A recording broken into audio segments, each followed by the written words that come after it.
Hello, adventurers. My name is Maximus, and I'll be your dungeon master for the evening. I'd like to welcome you all to the 22nd episode of Caches and Cantrips Campaign 2, the stream where some of your favorite streamers play Dungeons & Dragons live on Friday nights. I'm joined by our amazing cast of Mac and Cheese Please, Nina Nikolic, Bunny Dreadful, and Virtual Spectre. Boobs is gone. He's in Japan. Yeah, he Why is do you traveling. always say like He Moose has is left gone us. forever? Yeah, like he's dead. He's not dead. Stop. I just said he was Do that to gone. him. I just said he was gone.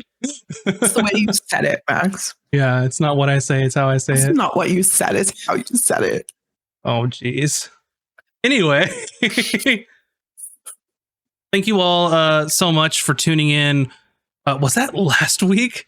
God, it feels like a month ago. Yeah, it feels like 10 years For ago. the charity stream last week over at Obsidian's channel. I think we raised like a total of like $800 during our little like hour and 40 minutes, maybe. So thanks everybody for helped out with that. That was amazing. Thank you. I got whipped cream at my nose and my throat was on fire for the whole night, but it was worth it. It was fun. And yeah, those dice were super cool that they gave away too, though. They were really nice. I got to see them in person. I wanted them. But anyway, thanks for being here. If you are listening in the future, thanks for listening to our podcast. If you didn't know we have a podcast, well, surprise. We have a podcast. We're almost up to like 3950 plays or so. But if you want to find us, we're over on Spotify, Pocket Casts, Apple, YouTube, and anywhere else podcasts are distributed. So go check us out and look up Casters and Cantrips. We've got this show. We've got our Out of Combat. We also have our Tome of Knowledge show. And speaking of our schedule anyway, Monday nights at 6 p.m. live is Tome of Knowledge. Wednesdays at 7 p.m. is Art with Bun Bun. The dates have changed to Wednesdays, or the days have changed, I should say. And then Thursdays at noon Pacific is when Out of Combat drops on podcast and YouTube. But if you want early access to that stuff, go check out our Patreon over at Casters and Cantrips. Any little support definitely helps us. Patreon helps the most, I will say. But it goes towards us having cool maps and music and awesome stuff like that to make the channel look good. But anyway, aside from that, I think I hit all the high notes. Oh, you can also join our Discord, by the way, at Casters and Cantrips. We're Casters and Cantrips everywhere, except for Twitter because it's too long for that. But who uses Twitter? I mean, I do, but it's just to look at Gundam models and art. Fantastic. That's fair. Yeah, or just go check out our YouTube at Casters and Cantrips. Same. I changed all my buttons around, so I'm like struggling to find what button to hit for the commands. This is why I'm taking so long and like stalling, because I changed my layout. Max. I changed the layout when it was the surprise VS last time. Oh yeah. I didn't change it back, so I'm like, where's that button? Do I hit the wrong one? Anyway, how's everybody doing? Did everybody have a good holiday if you celebrated it, or just a good weekend if you don't? You invented a chicken soup sandwich. Yeah, you did. I just been working. Take all your Thanksgiving leftovers. Lefters. Your Thanksgiving lefters. Them lefters. Them lefters, and then you put them there on some bread. Put them on some cranberry loaf, and then dip the whole thing in gravy.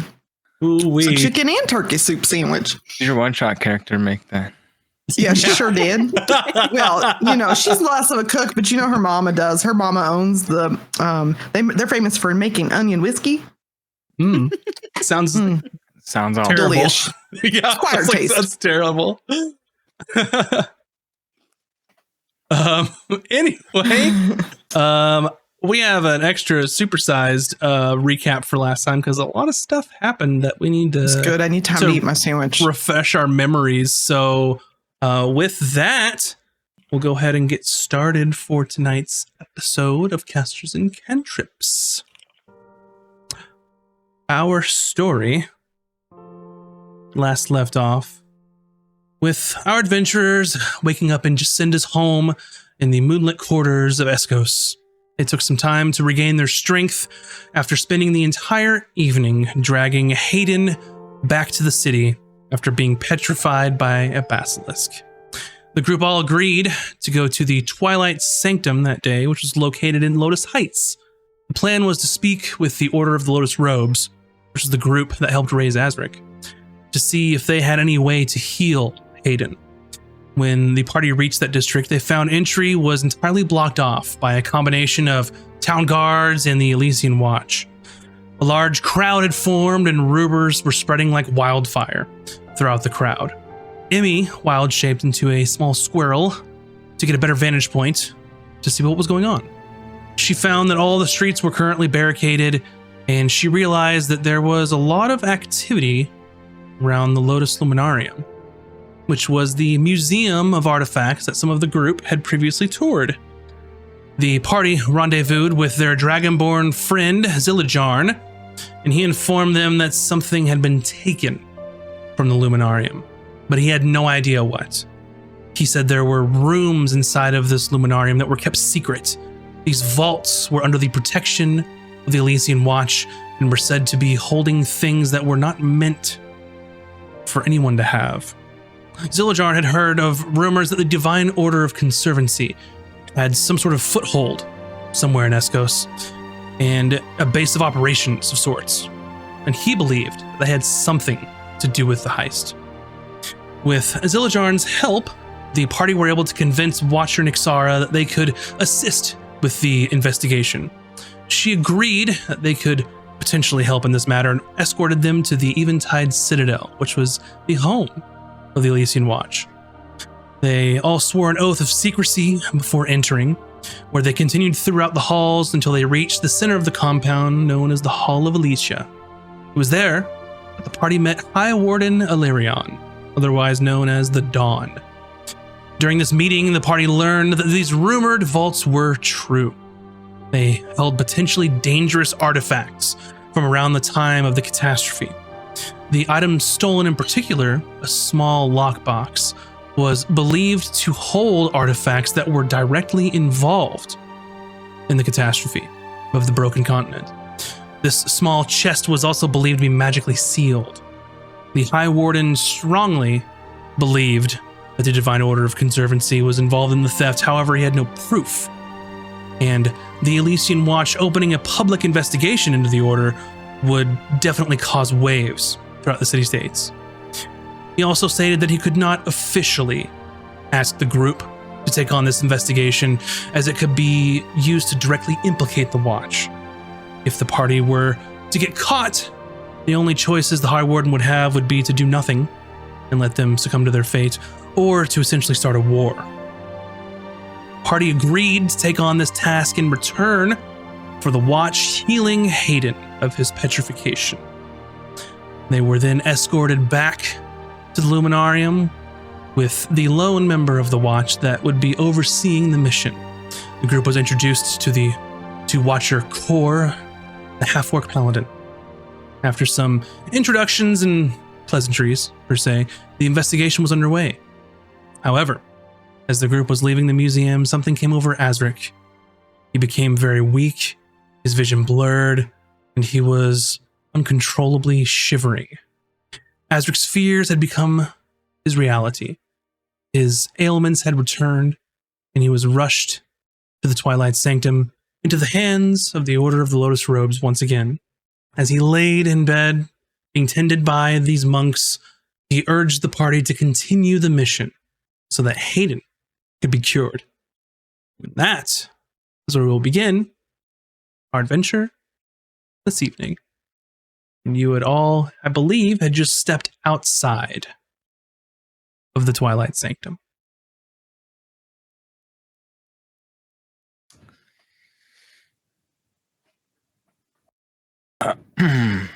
So I think Kor headed out before everyone else. Mm-hmm. So he was just waiting outside with his back turned towards you guys. He's sort of looking to Kor, looking at Taj, looking nervously like, what do we do? before turns around, says, "So, are we finished?" Yes, let us go. Cooter's just moping. She follows, but she's moping. I do have one question. Were you all going to tell me that your friend was deathly ill before we struck out on this mission together? Or was it going to be a surprise? I didn't know he was suffering like this. Did you know anything? Ill. We found out when you found out. There is no ill intent behind it. Yeah. Who touched it? Wonderful. Is anybody else going to drop dead before we leave? Cooter might throw up. Do you have your bucket, Cooter? Speak for myself. I've always got my bucket. Yeah. Yeah, she's got her bucket, so really, I mean, we're fine. I think it's fine. I And still Taj have is- at least maybe another century in me, son. And Taj is like I'll the have picture you of health. She know. always looks really good. And I like fling my hair back, like It's like the wind follows her course around. I I really do. don't know how she does it. Okay. I wish I had druidcraft.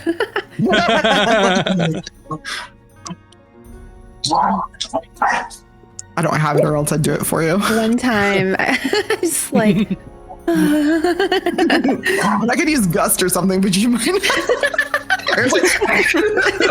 just- not the same effect. My hair's like a mess, and I'm like, eh. I like Taj would still look good somehow, and we'd be like, what the fuck?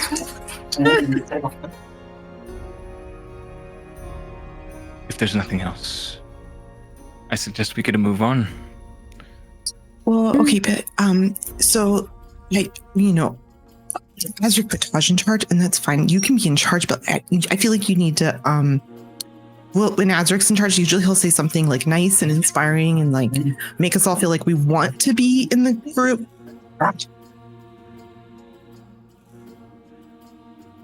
Listen, I didn't ask for this, and I'm sure you guys don't want to be here either, correct? Oh, I just go along with the wind these days, I suppose. I mean, I want to be here. I'm happy to help if something was stolen and they need help finding it. And then I might get a look at a cool artifact while I'm at it. Because in the museum, you can't really look at them because, they're like behind glass and stuff. So, okay, I'm doing it again. Then The sooner we find this thing, we can all part ways. You can rejoin your comrade, and I can get back to doing what it is I'm supposed to be doing. Yeah, is it that so- you were supposed to be doing? I'm a watcher. Everything that What do you title watch? entails is my job. Well, let us go. And you watch your backs. And I just like strut, like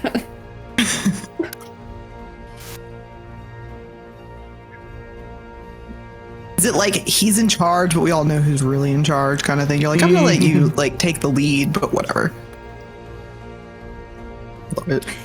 I mean, When he starts falling and starts trying to like, yeah. the way I Like, understood it she wants was to like be like Taj, but it doesn't really quite work. And she kind of like trips and stumbles and it's like, that's fine. what was it, Max? The way I understood it was like he's required to go to ensure that this group can Yeah. complete the task. Basically, Yeah, we're just supervising. sassing you. Yeah. I just want it's been 2 weeks. So. We liked Hayden. We got plenty of time to know him. We just met this dude. Well, we'll see how much you like him. All right. let's go. So you are walking in the area of, it's called the Zenith Gardens, I believe. Nope. Sorry. let me get my stuff right. No, it is, I believe. So yeah, you're in the Lotus Heights Twilight Sanctum. Too many buildings. Yeah. Zenith Gardens many is where the buildings. watch is. So you kind of step outside the sanctum. This is the same area where the museum is as well. And you see sort of a young human man, probably like late teens, maybe early 20s, with kind of like bushy, like brown hair, like brown eyes. He's wearing like some padded armor, like a gambeson that doesn't really fit him, and has a short sword, and it's like flopping around on his belt. And he's like just sprinting as hard as he can and has something in one of his hands. And he sort of like runs, and then runs past you all, and then stops and almost falls over, and then kind of comes back.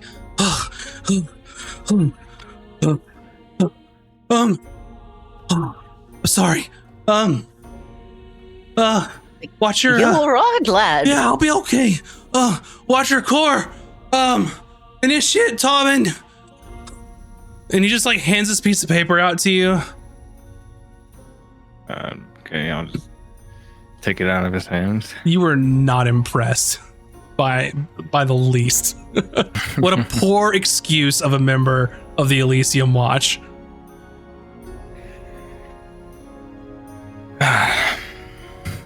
Is that all? That's the that's the list I was supposed to give you to talk about I forgot the word. Things that happened yesterday that could be related. And Right. things that happened today that you need to know about. Great. Straighten yourself out. Okay. Take a breath. And return to your post. Okay. Ow. Yeah, and he like turns around on his heels and like goes to run and like trips over himself and like falls over and like clambers up and like just starts sprinting off in the direction of the Luminarium. I like him. Okay, we have. I open up the thing. What do we got? So you have a couple things. First off, there is word that they have questioned some of the patrons inside the Luminarium that were there after hours. Some of them had very little information to give. Talked about some people coming in and were rude and were talking very loudly and were asked to shush, but didn't really pay him any mind. There was one of the workers who was there at the desk that evening named Bartholomew, who says he didn't see anything, didn't hear anything, nothing out of the ordinary. Nobody came in the front doors. Like he's like, I didn't even know anything happened. You have heard that Sir Roderick is gravely wounded, but is not dead. And potentially you could get some information from him. He's a little worse for wear, but in time he might be okay. It's still kind of shaky at this point. Okay. Sir Roderick, for you would know, is also Elysian Watch. He is a watcher, but he holds his previous family's title. He's allowed to do that, as he was sort of similar to like what a knight would be. Mm-hmm. Sort of a special circumstance in his case, where certain cultures and city-states still hold on to old like imperial customs and such. To say, because they don't have that here in the city states. There's no such thing as like a feudal system. Depends on which one you go to. Those are so far the things that are information that they've learned today regarding this investigation. They have some other sort of events that have gone on in the city, just sort of things that might have been out of the ordinary. There are reports of a sort of unexpected magical surge of energy that happened in the Crescent district. There are reports, rumors of people smuggling things inside and in and out through the Silver's Embrace Tavern, which where the party, other than Core, have been staying this whole time in the city. There is also reports of an antique dealer that has allegedly been telling patrons he has rare artifacts for sale. So those are sort of three kind of things that you can go look into or go talk to people, whatever you all choose. It's your investigation. You run it how you want. Can I make a suggestion? By all means. Kuda's just listening straight away. Well, I haven't read this, but it came from a book, I'm pretty sure. So that means it's probably right. But I heard one sailor talking to another sailor about a book he read that was a detective story, and the detective would go and investigate crimes. And he said that you always go back to the scene of the crime first. And then something about little gray crabs. Maybe that with the crime? I might remember that wrong. Don't worry about it. Well, I just thought we should go to the scene of the crime because that's what they were saying you do. I've never investigated before myself personally. Yes, but what do they have to do with anything to do with crabs? I think maybe I got bored or misunderstood that part, or maybe I was underwater when I heard it. Because now that I say it out loud, it doesn't really make sense, does it? I mean, I do have a crab, but yeah, I don't think that's going to help. Unless I send Bucket to investigate the scene of the crime. But maybe we all investigate the scene of the crime. That's probably better. You're right. And then if we need to use your crab, then we use it, but it might do us all some good. Started walking in the direction where he believes Sir Roderick might be hospitalized. Mm-hmm. So a couple things. As you guys were talking, he's just kind of He just like ignored us. Yeah, Core, for your information, they met you at the scene of the crime where you had already searched and found Jack. Yeah. Oh, okay. I thought that was the case, which was Yeah. But it's still a valid I suggestion. didn't mean it as real. I didn't mean it as a real idea. I'm just yeah. It was helping. Yeah, They're just setting the scene. No worries. Yeah. Yeah. So Just in you, the character. yeah, you would know that they've probably, if he's in a stable sort of condition and not like in fear of dying, they probably would have moved him back to the Citadel outside of the Sanctum where you are now, where Azric is. The Elysian Watch, they like to keep things in house if they can, but if things are bad enough, they'll ask for help. They're very sort of self-sufficient if they need be. If that's the case, then might save that till later. What was of these things listed here? Sir Roderick might be up for talking. Mentioned Bartholomew was working that evening in the Luminarium. Didn't see anything, didn't hear anything. Nobody came in that seemed weird to him. Talked to other patrons. They just mentioned that there were people that were rude there, but they didn't have like a description or anything like that. And then the three sort of incidents that might be of note are the magical surge, rumors of smuggling at the tavern, the Silver's Embrace Tavern, and the antique dealer.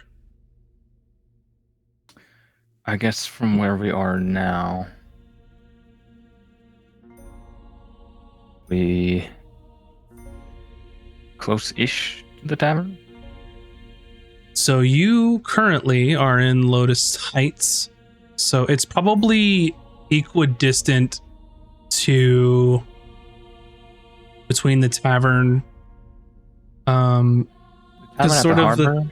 Yeah, the tavern's at the harbor, and then the way it's laid out is like there's harbor is like where you go in, center. To the east is the Moonlit Quarter. To the west is the Crescent, and then Lotus Heights and Zenith Gardens are kind of at the top, almost like think of like a star, an upside down star, kind of that. Okay.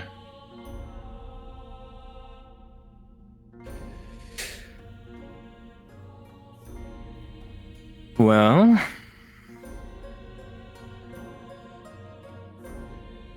I wouldn't mind asking around at that tavern. If there was any individuals that were pretty shady. Oh, I could do with a good meal. Feeling so off my game. Shall we check into We the didn't smugglers? then? here. We would go and get a whiskey too, and maybe a rum, and then maybe something else. She's like a little bit like, yeah, how you get like real jittery when you still need time to like, Who is it? Process. yeah. Who is this Hayden? Oh, that's who we were trying to get healed because he got turned into a statue. Ah. Shame. We've been through a lot lately. Well, I guess we can hope for an easy task ahead of us. I don't think that's going to happen. I just need everyone to be as sharp as they can possibly be. Is that fair to ask?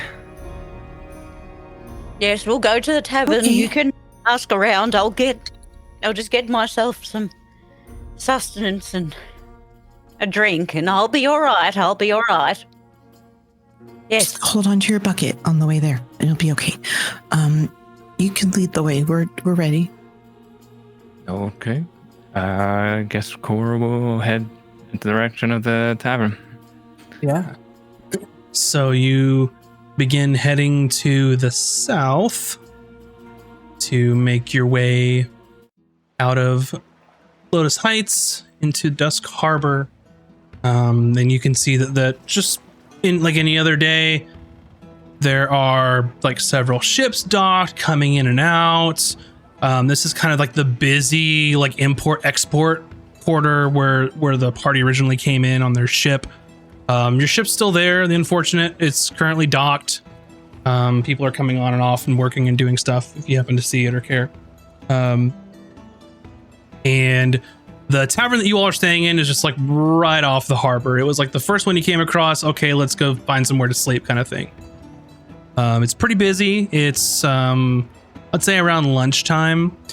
And one thing that you notice is as you're making your way through Dusk Harbor, this is where some of like the sort of floating markets are, where you had bought a bell earlier to replace for the ship from the lady on the boat, who haggled with you a bit. A lot of sort of the boats on this sort of canal from the rivers that come in and converge into Escotes are sort of being moved out of the way.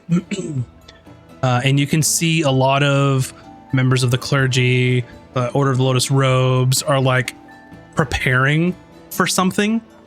And last you had all heard, previous day, or I think early this morning from Zillajarn, is that they weren't sure how they were going to hold their sort of ritual this evening for the full moon, because it's always happened at the Sanctum, but currently that district is blocked as they're doing this investigation in the Luminariums. Don't know how long it's going to take, but it looks like they have transitioned this to sort of like the open air, like floating markets, and they're going to try and make do. Okay. Do I know, as we're walking up towards the tavern, any of these smaller boats carrying, I don't know, miscellaneous items, like not so much food stuffs and whatnot, but like stuff that looks like it could be maybe jewelry or trinkets or? Oh yeah, like tons of Okay. that. Like especially like right as you come off the harbor, this is like full on like knickknacks, like little like like souvenir type stuff, things to just buy to have. Like, hey, I went to Escos. Like, look what I got. Like Okay. all kinds of that stuff. Yeah. What's the? Yeah. T-shirts with the location on Yeah. I went to Escos and all I got was a shirt. it. Yeah. Or all I went to Escos, all I got was this I'm bell. gonna make that. Awesome. I want one. Fantastic. Okay. Well, for there, I guess head in. Yeah, and it's still like morning-ish. It's like prime time, like brunch time, I guess, if you had to say, like in between breakfast and lunch. And the place is hopping. People are getting food. They're having drink, whatever. There's merchants. There's sailors. I mean, they can do whatever they want, right? So they come in. Place is busy, and you can see that the shopkeep, or I guess I should say the proprietor here, who some of you have met before, is sort of a middle-aged half-elven woman, sort of long, light-colored blonde hair and warm brown eyes, and she looks like swamped. If any of you have ever worked retail, it's like you show up to work and you're like, did they not schedule anybody else? What the fuck? Like, it's that kind of scenario where she's like just doing everything and like sending orders back to the kitchen. Okay, but just the crowd's just typical sailor type of. Yeah. Okay. With that, go ahead. I was just Oh, okay. Well, Cora's looking to talk to the shopkeeper, whoever was here in the last 24 hours. I don't know what everybody else is gonna do. Kuda's muted. Kuda's trying desperately to like be seen in front of the bar to try to order something, but it's so busy and so like crazy. And she's like, I just need to settle my stomach. I just need to chill out for a second, and I just need to catch my breath. so the half-elven woman is like slinging drinks and food and like doing everything, and then sees just like little turtle hands just kind of come up like to the bar since you're small, and she's like peers over. I'm so sorry. What can I get you? It's a little busy. Oh, please, whatever's just easiest for you. I've just so shaken today. Food, I'm drink, not really picky. Oh, both, please. right up. And she just sort of goes behind the counter, and there's like a big like stew pot essentially, and she sort of scoops a bowl into it and tosses it on the counter for you. Might and I then, have a couple more for my friends as well, just Oh. in case? right. How many of you are you? 3, 4 of us total, I believe. Oh, got it. And Yes, she thank she starts pouring some ales and some getting some more stew, and she sort of ends up in her mind for a second. Right, that's gonna be 14 silver. Oh, take 20, please. Wow. You've saved my life today. It's just stew, love. Oh, you have no idea. Right, well, let me know if you need anything. Thank you. Uh, As she wanders back over and tries to find a table and calls the others over to fill their bellies. Mm-hmm. yeah. Me kind of pretends like she's Or- sipping, but does not sip the drink. Of course not. Well, not really here for that. They came in, ordered brunch. They're gonna hang out. The thing is, like, actually, I want to know what's happening. I just feel so out of sorts. But we'll be here filling our bellies if you want to go and ask your questions. I'm sorry, I can't be of more help right now. It's been a lot. It really has. And she just starts weeping into her stew. Just eat. Taj.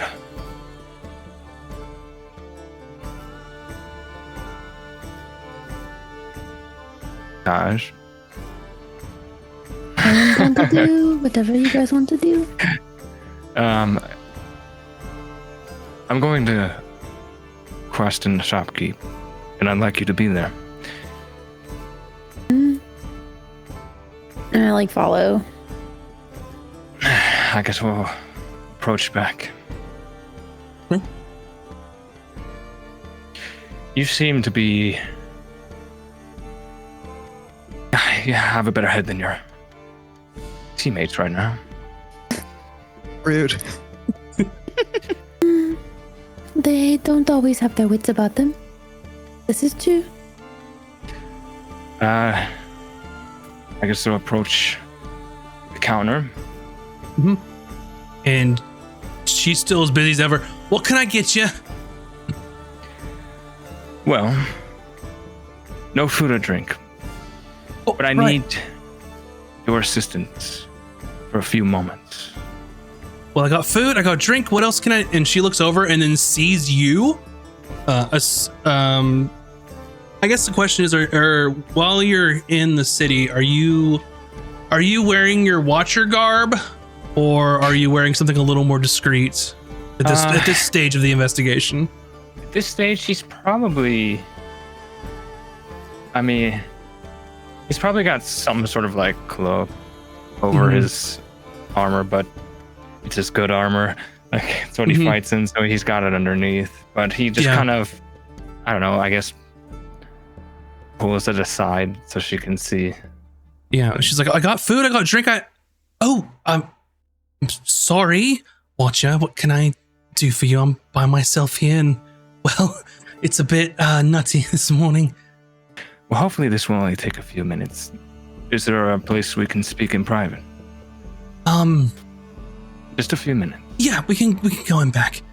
And then you see sort of a young elven woman kind of come in with like apron half on.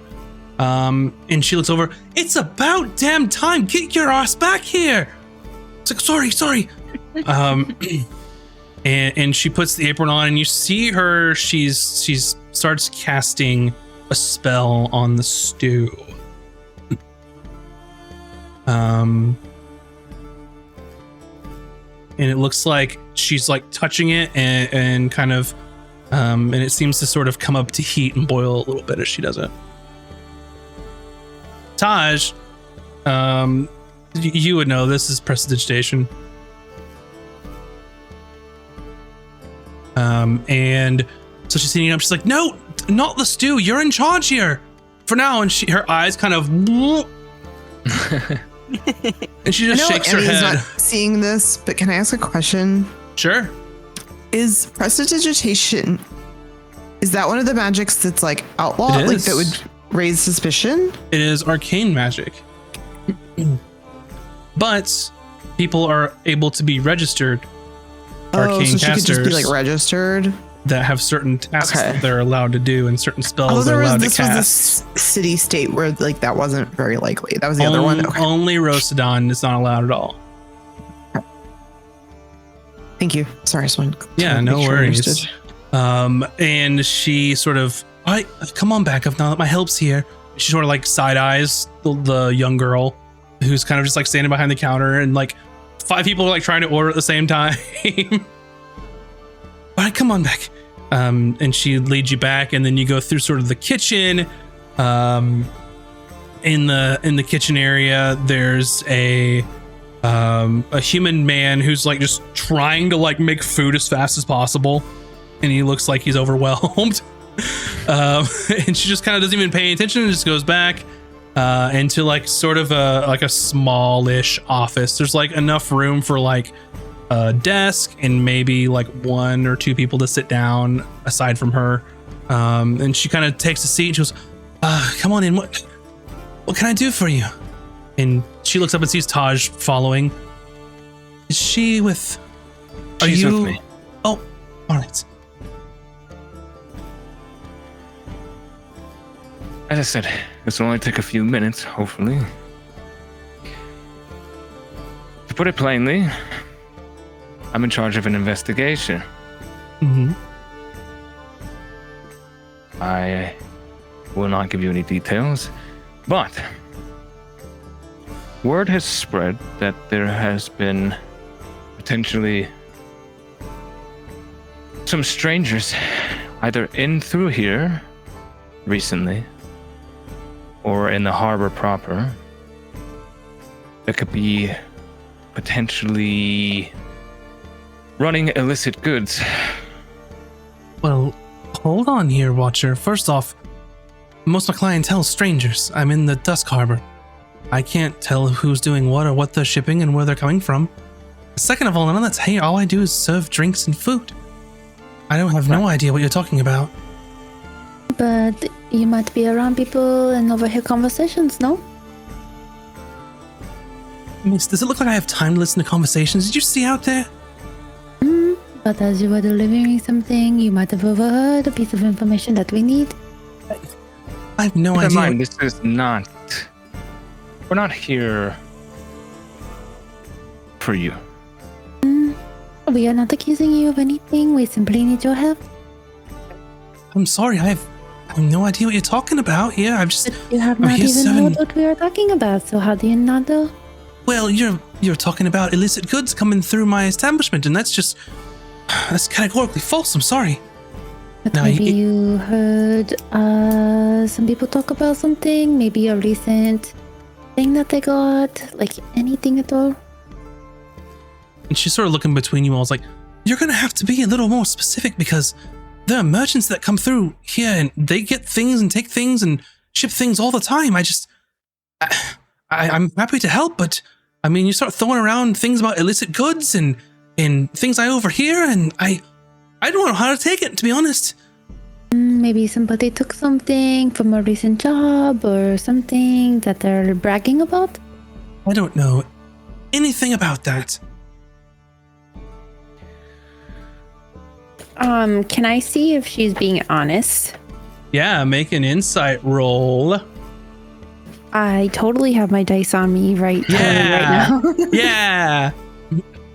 Can we say, since we're both kind of questioning that we're both kind of trying to dig at some truth here, maybe she could have advantage? Yeah.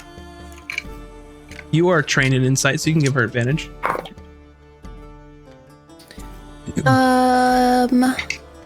16.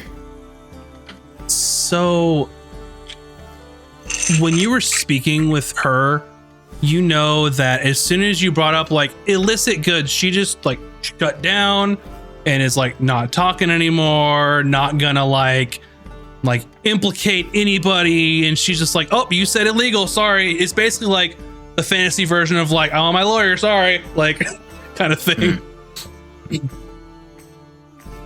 So without any other leverage or any other rolls or any other evidence, she's probably just gonna lock up. So it's up to you how you want to go from here. We are all involved in things that maybe we should not be involved in, or things that we should not know. And I use like a light spell and like turn on like a light and then turn it off, you know, like a cantrip. I am not supposed to do this, but I know, and it is okay. We are not here. We are Your not parlor here to tricks hurt aren't you. gonna fool me. Daisy can do that out there. She's got, I mean, it's part of her license, so, whoa, you can make lights. Is that supposed to scare me? I'm not here to scare you. I'm here to Is this an level with you. intimidation tactic that you're trying? No, I'm here to level with you. I'm here to say that I have nothing to hide, and neither should you. I don't either. I'm sorry. I don't know anything about anything illegal happening here. Maybe some of the people that come through might not be on the up and up, but I don't know anything about that. I can't keep track of all the people that come in and out. I'm the busiest tavern here. I'm right across the harbor.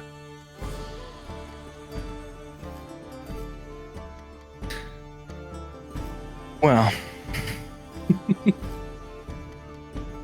that's fine.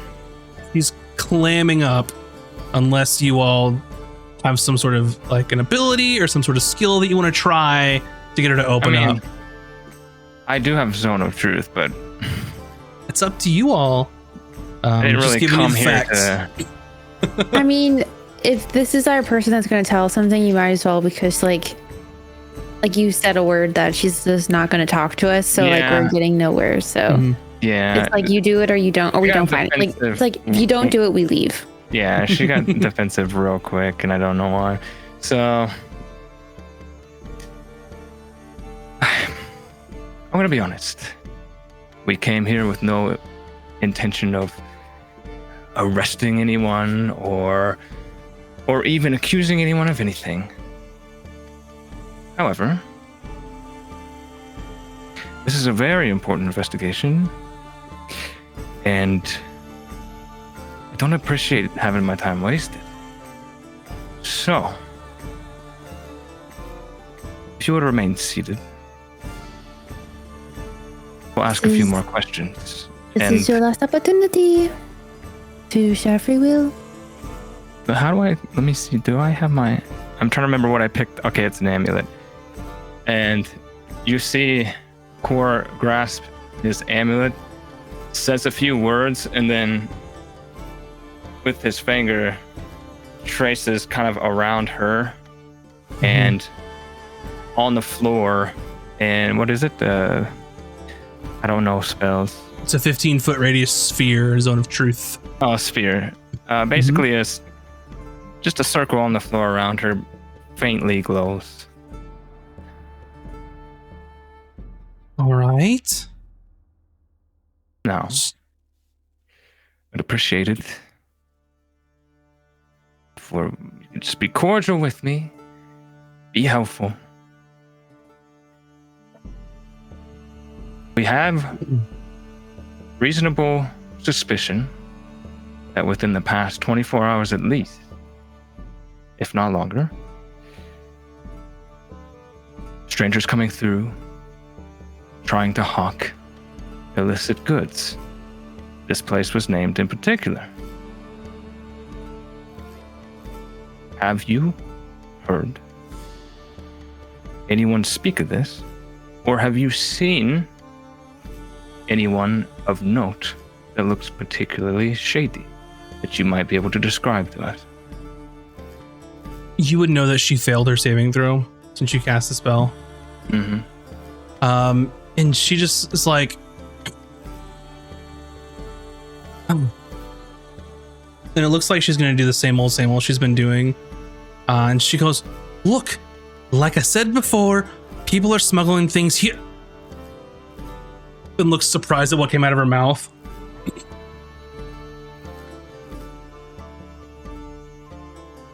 Well, continue. What did you do to me? My job. I told you you had one last offer to do it with your own free will, then you refused. Again, we're not interested in you. It's what information you might be able to provide us. So be honest. What's We this need about? information. I'm not at liberty to divulge the missions of the Watch. Look, But no, the matter is urgent. you're messing with my business. I'll tell you what you want to know. Just leave me alone after this if it's really super important, all right? I don't want any trouble. I already said, I'm not here for you. Oh, look. And she looks like upset, like she goes to talk and then stops herself because she realizes that she can't lie now. Here's the deal.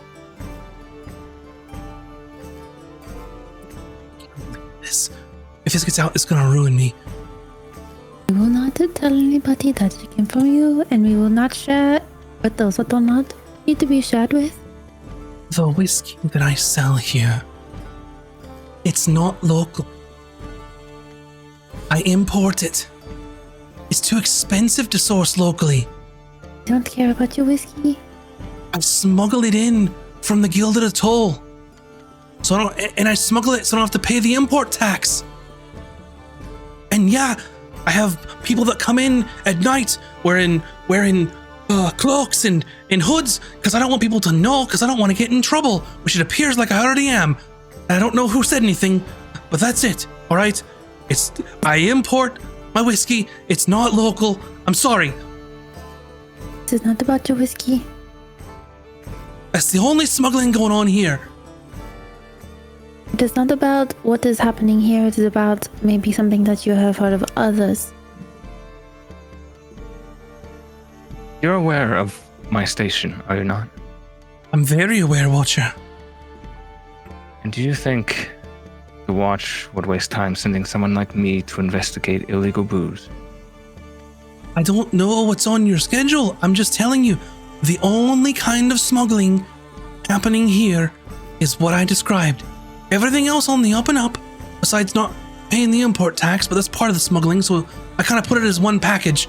But I promise you, there's nothing else going on here. That's all. Haven't heard of anything else, and that's the truth. So There was something that was recently stolen that maybe you know about. What I know of Zone of Truth, when they fail, they can't deliberately lie, but can they can just say true things that have nothing to do with what you're really trying to get at. They could, so they can't speak a deliberate lie. Like she could be telling the truth about the alcohol, but knowing that's not kind of like what we're here for. He also said that's the only smuggling going on here. Okay. Mind you, the list that you got were incidents and events that seemed not normal in the city. So from what you would know, the watch doesn't have squat at this point for evidence.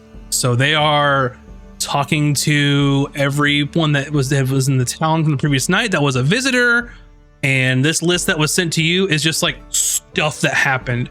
Okay. Grasping at straws. All right. That paints a little clearer picture now. Mm-hmm. All right. So okay. Well, then Cora will let up the spell. I'm not going to jail, am I? I'm so sorry. I will source local. I'll never deal with those people again. Stop. I said it at least 5 times. Not here for you.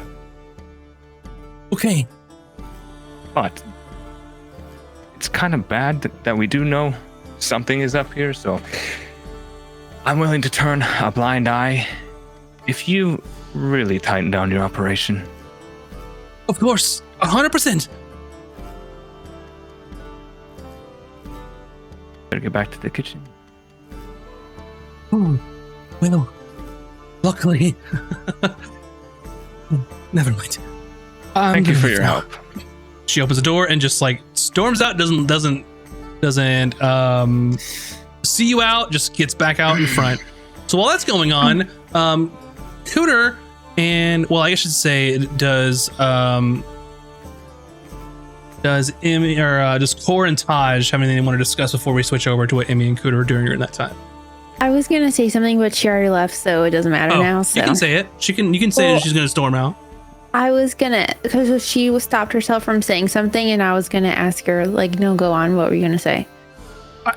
Sorry, Gregory's in the kitchen. I work the front, but it doesn't matter. It's because as long as there's nothing else that you need to tell us. Right. It's because Core said go to the kitchen. But more about the patrons who are. Yeah, Core. He's like, just whatever to get out of here. I promise, if I hear anything about smuggling or illegal things, you'll be the first to know. It's not even about smuggling. It is about a recent score someone might have gotten. Maybe somebody stole something and then someone else stole the thing that they stole, that is what we're looking for. It has nothing to do with you, or booze, or Got it. anything like that. How do I get a hold of you if I have something to? I'll just wait, and if I hear anything, I'll just go to the nearest person of the watch and say that I need to talk to you two. All right. Can I go now? Please. All right. I send her like a message with a cantrip in my head space and in her head space. That's like, if you know like anything then that you just don't want to say around him, like please like give me a sign by like tugging your earlobe or something, or like something like that. And she's walking. She goes, oh,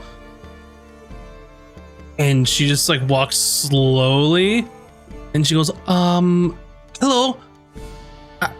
I'll let you know. I promise. And then, yeah, into your head. So she's out. Okay. And when you step out of her office, poor Gregory is like burning some meat on the stove, and is just like out of sorts.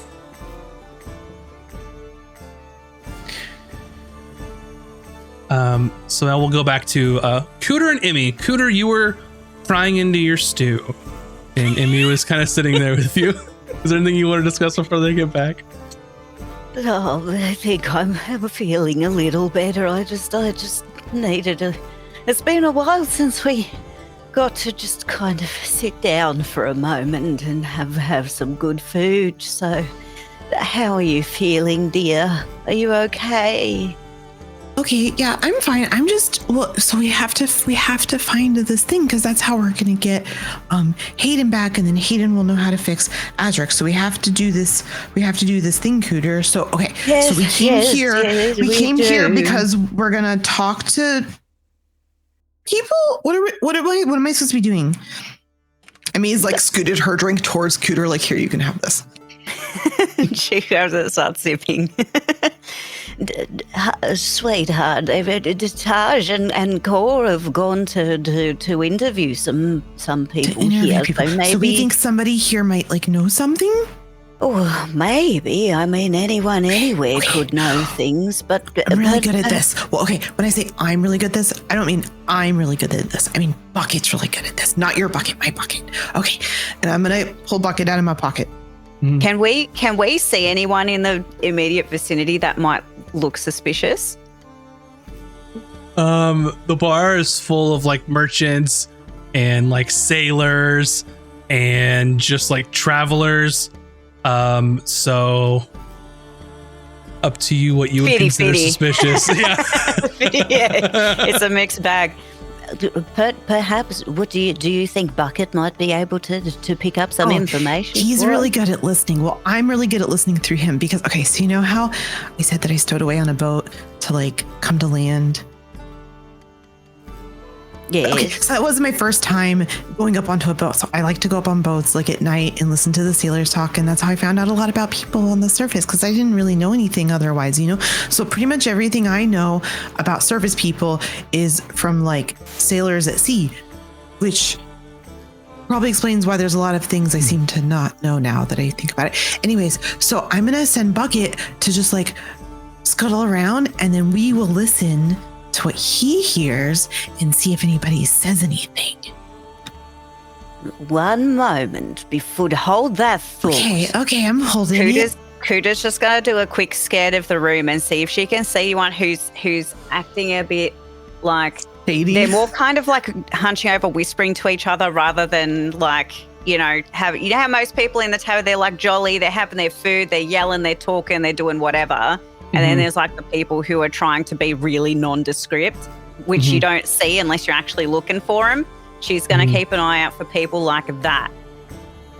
Gotcha. So you're scanning the room, and as you're sort of looking, trying to get an idea of what's going on, you you spot a couple of individuals that are kind of huddled over, and they're speaking a little bit sort of intensely, and you're trying to get a beat on like who these people might be, what are they talking about. Yeah. And you see that there's two halfling men that are sort of huddled and like talking and whispering to each other. And you're sort of keyed in on this conversation. And those two over there, dear. Sending Okay, to them. Bucket. I hold Bucket. Low key. Very low key. Hold Bucket. Like I'm aiming him, and I'm like, do you see them? Yes, those ones. And he's like, dee, dee, dee, dee. Oh yeah, should I hold that closer for the people at home? So Bucket's like, do, do, do, do, do. I got this. He holds my glasses. He's a like a pen holder. He holds my glasses. All right, Bucket, go get them. And Bucket's gonna like across the floor. And as he gets closer, he starts stealthing. And he's like, he's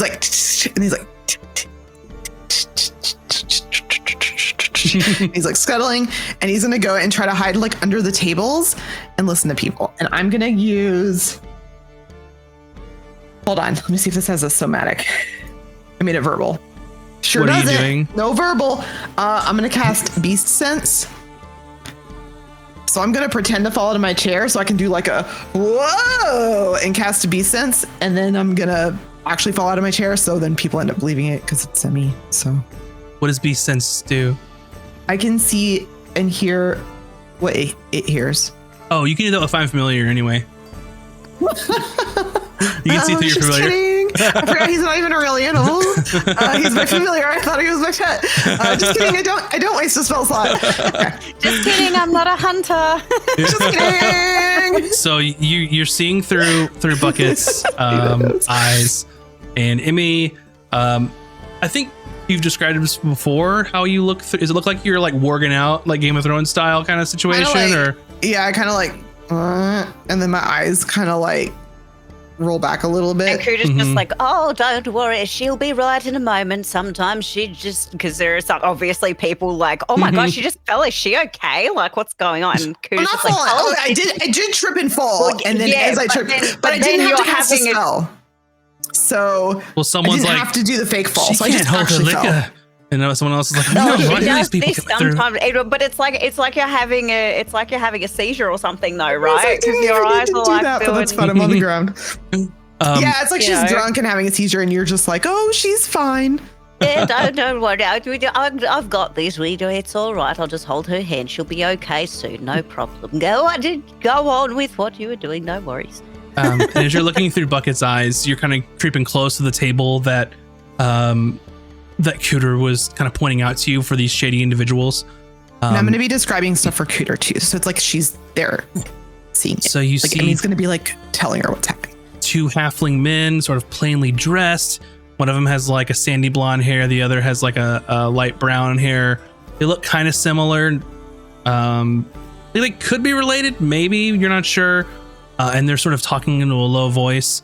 And then someone drops their food at their table. One of them got the stew. Someone else got sort of like cooked meat, and it looks kind of like charred on the outside. And he goes, "What the hell is this burnt?" And he sort of puts his head up because they were talking, whispering really closely. And you see him talk to this person, and it's Barry from the ship. And you recognize that it's Gear and Barry, the two halflings, are talking in the bar. All right, Bucket's gonna pinch one of them in the toe and then run off. Hello. And they sort of look around and don't see anything. And Barry's like, "This boss sucks." And Gear's like, "Tell me about it." So Bucket will run to the next table. He knows the drill. We've done this. Him and Emmy have done this. She uses him to spy on people all the time. Yeah, and as you sort of make your rounds around here, the place is packed. You see Boulder and Swift, who are the borrowed crew from the Banshee, are here. Yeah, not them. You see some other patrons, and you see a couple more people from the ship, and like there's nobody like suspicious, like being shady with like a in black here. cloak, like sitting in the corner. Okay. No. Bunch of sailors and some incognito pirates from your ship. If there's nobody else besides people from our ship. Yeah. But there's not anybody talking about like shipments coming in and out kind of things, like sailors. Okay. Well, if there's nobody besides our ship, then I'm at least going to listen in to the two guys that we got from Blackbeak. Swift and Boulder. Yeah. Okay. So you kind of come up to Swift and Boulder, where Swift is an elf woman, has sort of like long silver hair with blue eyes.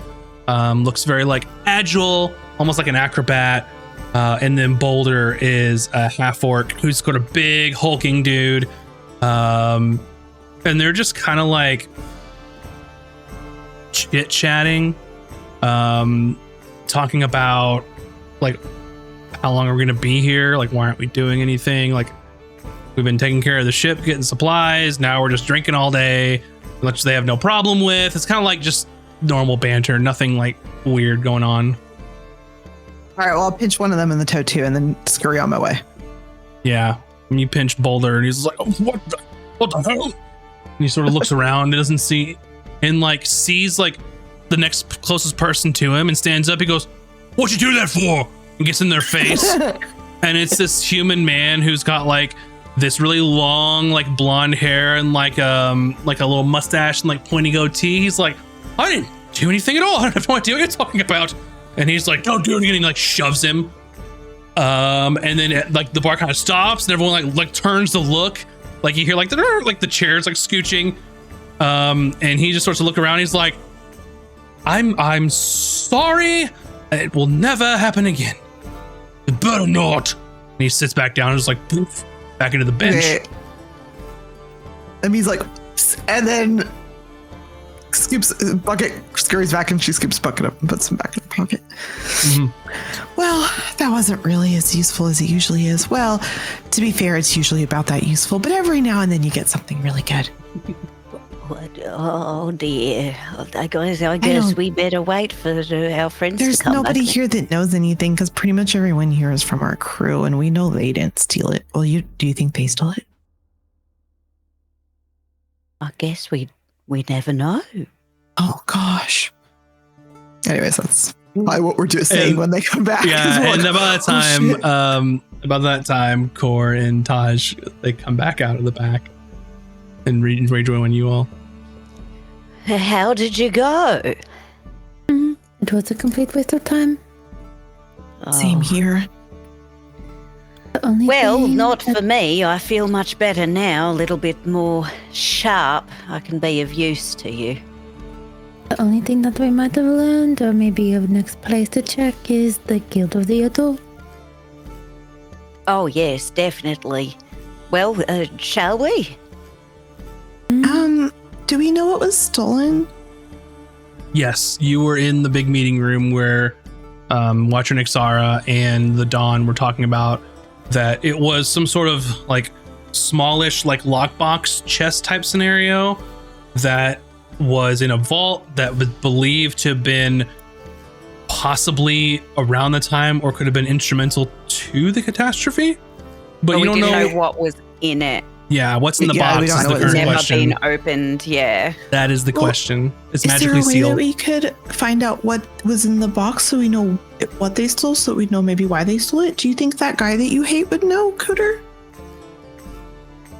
Oh, the god. Oh, do we have to? No, it's just a backup idea. I think we should go to the other place that Taj said first. She definitely said the better option first. Listen, if we have Core discuss with him, so I don't need to interact with that That's God true. forsaken awful man, then perhaps that might be useful. Could you torture him, question him to the point of insanity? It is what Or just make that face. I can't tell that was Core of yes, that was Core's so just hard, like, dude. you're all Holy shit. ridiculous. It is worth mentioning that the Guild of the Adult might be, how you say, not good people. And we should not just march right in. if they are known for illegal dealings or such. Yeah, the Gilded Atoll is the island that's sort of off of Ontes. That's the one that you're not sure like why Ontes like didn't like take it over, because that's how they got most of their holdings. Like why they're sort of allowed to do business, because like stuff goes in and out of there, like rare stuff, like exotic things. It's like a big, like, I don't want to say black market, but That was like the first word that came. think thing that came to mind for vibe. me. Yeah. Like you don't know why it's allowed to continue, but who knows? But that's It's like the pirate. It's like the rave party version of our pirate island. but yeah, that's like and that makes sense saying that she smuggled it from there, because they deal with that kind of stuff. So you're saying we're going to the atoll? No, we're not. Oh, okay. Not yet, at least. The hope is that the thing we're looking for is still here on this island. Ah, marvelous.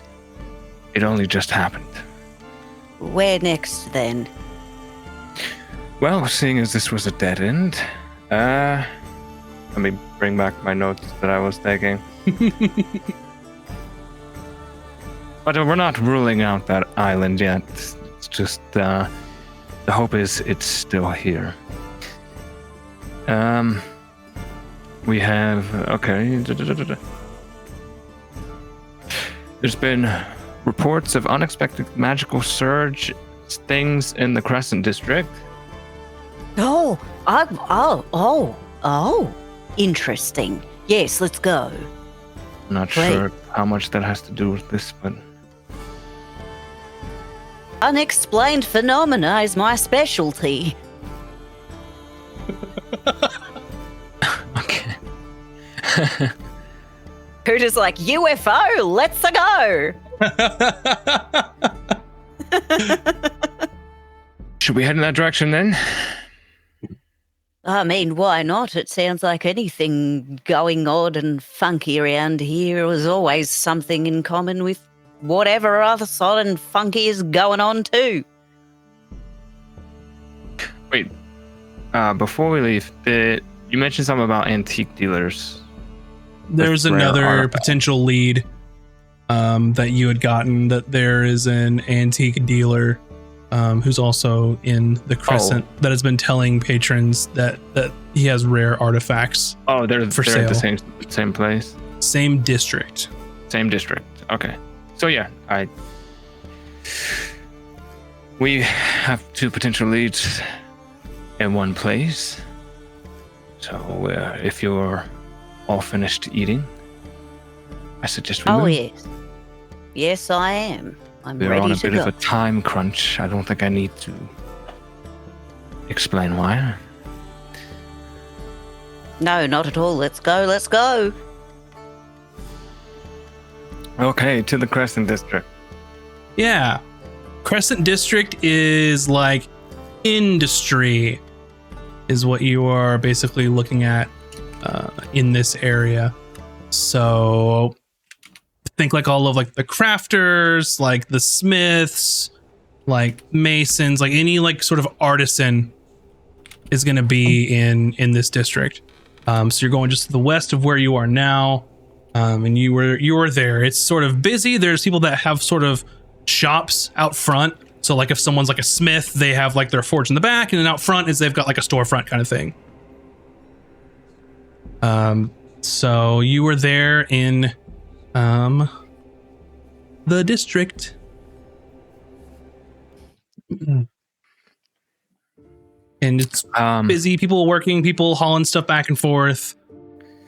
Is that kind of thing. there, I guess since this was reported to the Watch, is there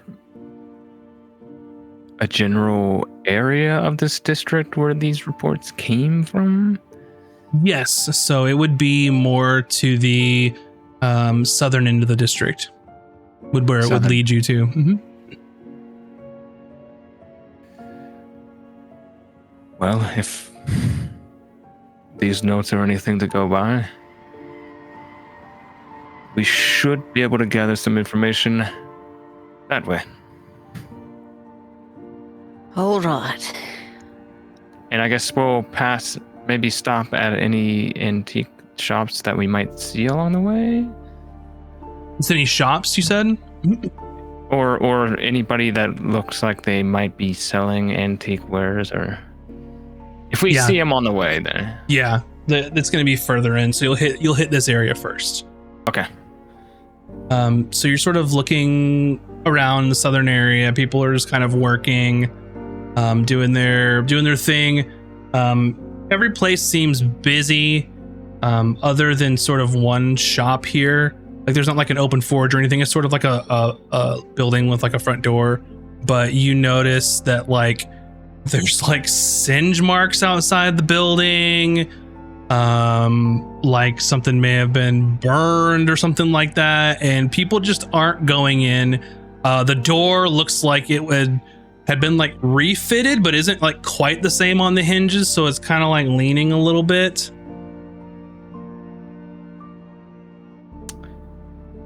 Okay.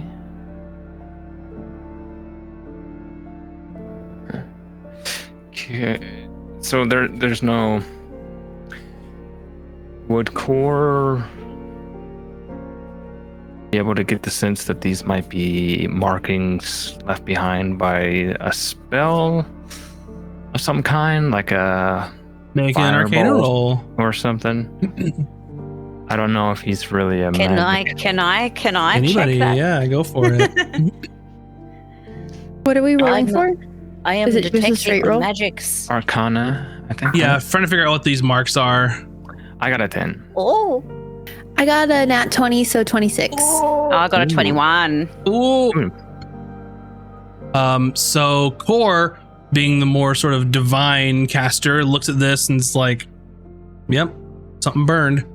And since you both rolled so highly, both Cooter and especially Taj, look at this. You look at how wide it is, and you're like, fireball. Immediately. And Kuda looks at Taj, just like, fireball? That is She's what I like, thought too. Fireball. Care to share what is this? Oh, fireball. As in the spell. As in, fireball. As in a bleeping power spell that honestly has no business being set off. Unless you're trying to hurt somebody. Well, that's good to know. That's got Core cautious about approaching. This is nobody should be able to be casting that's registered, right? Like, Yeah, there's like, probably I'm not. not gonna walk into a shop and somebody's gonna blast me in the face or something. Yeah, there's probably not a good pathway for someone that's an arcane caster to be able to register and have the ability to use fireball. Yeah, that's what Probably I'm thinking. not a like, good this use is case. It was just kind of throwing Core off. He's like, well, that's no. Yeah. Okay. I guess maybe is the door locked, or can I open it? Yeah, you can try it. You grab the knob and it seems open. Peek in. You open the door and there's like a little ding-a-ling, like when you open it, like a shop. There's a little shop bell. Hello? Sorry, I'm sorry. What was that? You open the door, it's like ding-a-ling. Thank you. And you go in, and the place looks like shit. Like shelves are knocked over. And you see this very tall, kind of burly furbolg, who's wearing like an apron, has like these little spectacles on. And he's sort of looking, and he looks up, he goes, "I'm so sorry, we're not quite open currently. We had a bit of a mishap." Yeah. I think we all see that. And when you walk in, you see in the corner, there's a dark elf woman who sort of has this dark ashen gray skin, bright red eyes, and sort of wearing these robes that are like disheveled. And she's like sweeping on the floor currently, like picking up like broken stuff. Would somebody mind staying by the door? In case somebody tries to sure. flee?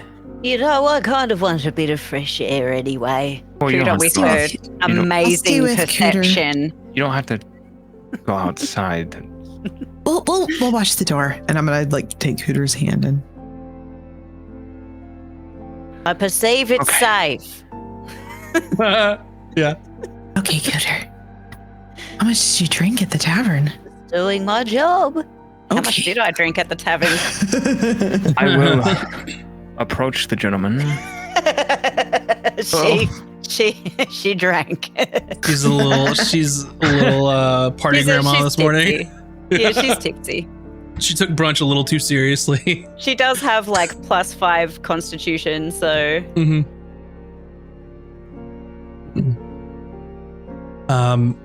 So you walk in and he's like, I have nothing to sell you with them. Oh, I do have some of my inventions if you're interested.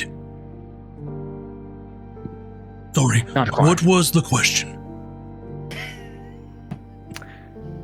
I'm here on watcher business. Oh. And he sort of looks at like the woman and looks back at you, and she stands up and she goes, I said I was sorry, Taryn. It was an accident. Did you call the watch? No, I would never do this. I promise I would never. What?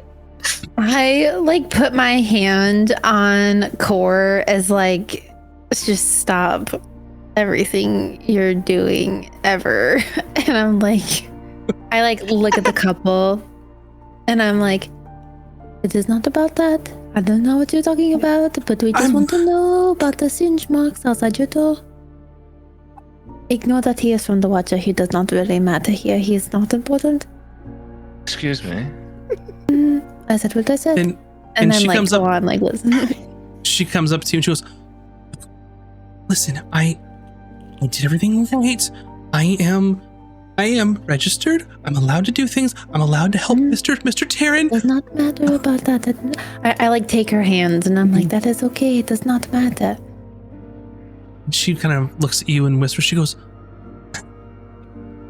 magic. Help it. It is okay. We are looking for individuals who might have taken something, and we thought that maybe there was a big fight outside your door, and maybe you knew something. No, it was me. I was trying to help, and Mr. Taryn was carrying a lot of things, so I thought that I would use my powers, which I'm allowed to do, and to carry things, and then it just happened, and I'm just glad nobody was hurt. It is all good. And I kind of like give a look to Core, like we're done here. Wait, is she saying she accidentally cast Fireball when she was trying to carry something? Yeah, she rolled like a 5, so. She told Taj that she has the wild magic. Oh, I missed the wild magic part. Okay, I was like, what? How are they teaching dear. magic in these schools? Okay, that makes more sense. Oh dear. Oh dear. That's all that happened here. That is all that happened. Everything's on the up and up, and I'm just trying to clean up shop. And Nobody's injured. no, everyone's fine, luckily. But if you are interested in purchasing some things, I do have some of my inventions that did survive. If you are in need of, well, I don't believe.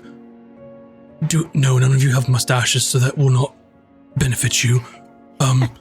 I have a automated stocking sorter, an olfactory enhancer, perhaps. Please. I'm a tinker. That's what I do. Please. We have a tight schedule. Right. We only heard that there was strange phenomenon happening here. We came to investigate. There's no issue. All right. Well, As long as everybody's safe, we'll be moving on. we'll have this place cleaned up by tomorrow, and you're all more than welcome to peruse, and I'll make sure my inventions are out on display. Inventions, you say? Critters just like I have. waving from the door. Yes, I have a self-revealing cookie jar, self-refilling cookie jar, where it takes cookies from one jar that's sort of the control and will refill the other jar when it runs out. He said it was But then don't you self-revealing. I was still like, have to oh, refill no. the control jar with more cookies so that it can refill the other jar? Well, yes, but it's a prototype. Oh, well. If you know someone with a mustache, I have an automatic mustache twirler. Oh, Why would someone need that? Oh, well, I mean, depends how mischievous you are. Some people need to ease into it. That's wonderful. Great work. Great work, sir. Thank you. Come back, please. Please come back. Oh, absolutely. At some point. Yes, yes. And as you're kind of like fed up with what's going on, Core, you turn around and you see sort of a late 30s half elf in the street that's like holding like a bushel of apples and is currently like eating one of them. Like medium height, slender build, has like this chestnut brown hair, a bright green eyes, is sort of wearing like dark colored like clothing, and he's walking by and kind of whistling like out of tune some like ridiculous like song, and here's like the person yelling about inventions in the shop that you're in and looks over and you lock eyes with him and you know that this is someone by the name of Jaster Zanor. You have used him as an informant before, and the best way to describe this person is that he is a knucklehead. He always seems to be in the wrong place at the wrong time, swears he doesn't do crime anymore. He tries to be on the up and up, but is, I mean, really just kind of weaselly, to be honest. Does it look like the apples he has are stolen? I mean, what does a stolen apple look like? like, did he purchase that many apples? I mean, he has like a big bag full of them and is kind of like chomping on one and looks at you and goes, shit, and like starts to run. Well, he did some. He drops he drops the bushel and has the one in his hand, and he takes off. And I think there we can go ahead and take our break for the evening, and we can see what's going on with old Jaster when we come back. But thank you all so much. Thank you for the raid, Dead Aussie Gamer. Very much appreciated, and as well as the raid earlier from Blue Cottage D&D. Thank you all so much. We're doing a D&D show, so we're like immersive D&D, but I try to at least say in the chat and make sure you get shouted out and stuff, and I appreciate it. All of the follows and everyone here kind of supporting us. So thank you so much. We'll be back here in just like a few minutes. We're going to take a little break. So go get some snacks, refill your drinks, and we'll be back here in a few. BRB, everybody. And welcome back, everybody. Hopefully you've gotten some snacks and refilled your beverages.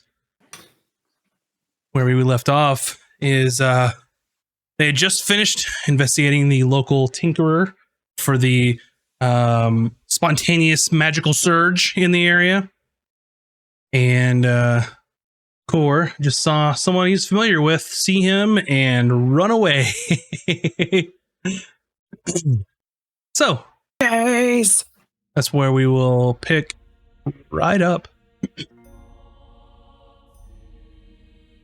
Okay. What do you do?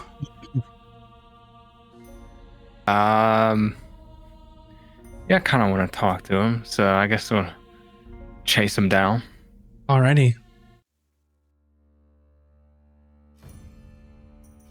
What's his name again? His name is Jaster Zanor. Jester. Mm-hmm. My name is Jaster. So yeah, He's a knucklehead. I'm begin chasing, and Core's just shouting, Jester!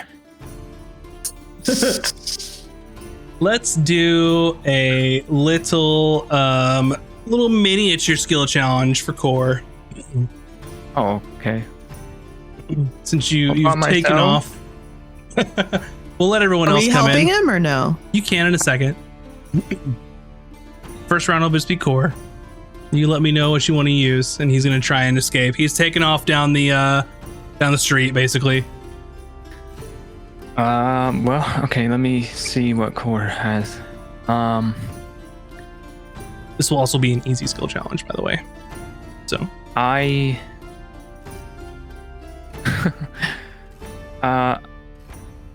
I'll try to use intimidation just to shout him down, basically, and try to amazing. get him to stop in his tracks.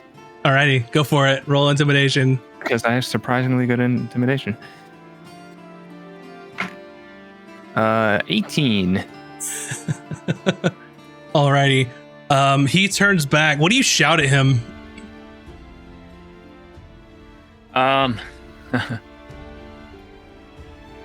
Jaster, I don't know where you think you're going, but if you want to spend a night in jail, you better stop. And he turns around and sees your half orc self running towards him.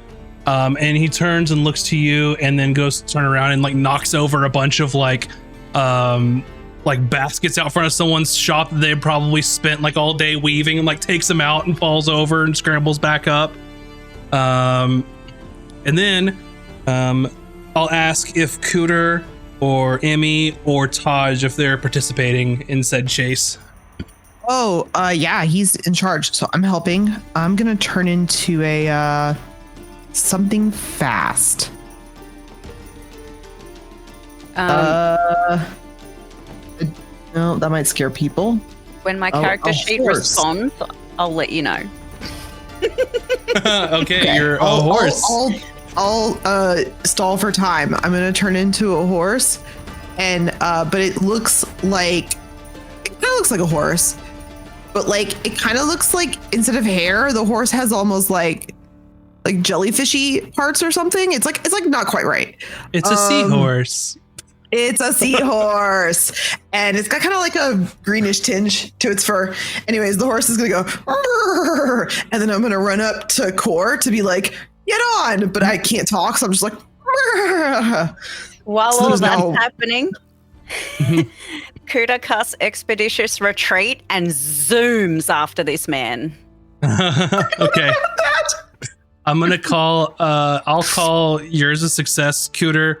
And then what I'll do for Emmy, being a horse to help out, anyone who hops on your back is gonna get advantage on any kind of like athletics, or acrobatics, or like anything like that. Taj. I'm gonna use persuasion and try and like convince him to listen and like stop.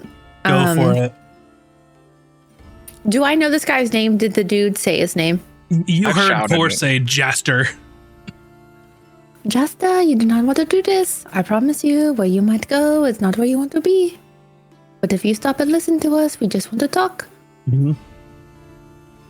Then do I roll? Kuda zooms Yeah. in front of him. Stop in the name of the watch, specifically that one, and points at Core. 18. Alrighty. So as this happens, so Core's is sprinting. Jester, dives into some baskets, falls over. Cooter just zooms on out to get past him, and then when he hears Taj like calling, like be nice to him, he like looks around again, like, huh? And like, wait, I don't know you, kind of thing. Like, but you seem nice. Okay, maybe you're not yelling at me about going to jail. You guys easily catch up to him. It was an easy chase. So good job. I stay as a horse though, and I just like I like neigh menacingly at him. Yeah. You better listen to them. Yeah. Amazing. So you catch up. You said he's like a small elf lad. Yeah, he's a little scraggly looking elf lad. Core, once he catches up, we'll just grab him by the back of his collar and lift him up off his feet. Come on, Core. I'm just trying to eat here. You startled me. I thought we were going to be better. I am better. I'm just eating this apple. What you paid for? Of course. Of course. If you were just eating an apple, then why did you run? Have you seen how scary he looks? I'm handsome. I'm not scary. The horse looks like it's laughing.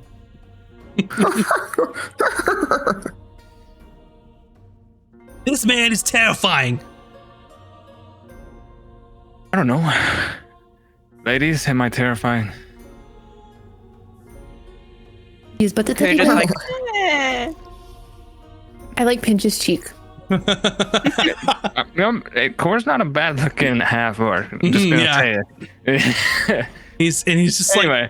agree to If disagree. you were good looking, you asked if you were intimidating, okay? He's. Those are not Fine. mutually exclusive. Like, you Yeah. could be intimidating. Am I? Yeah. Intimidatingly handsome. There it is. Wow.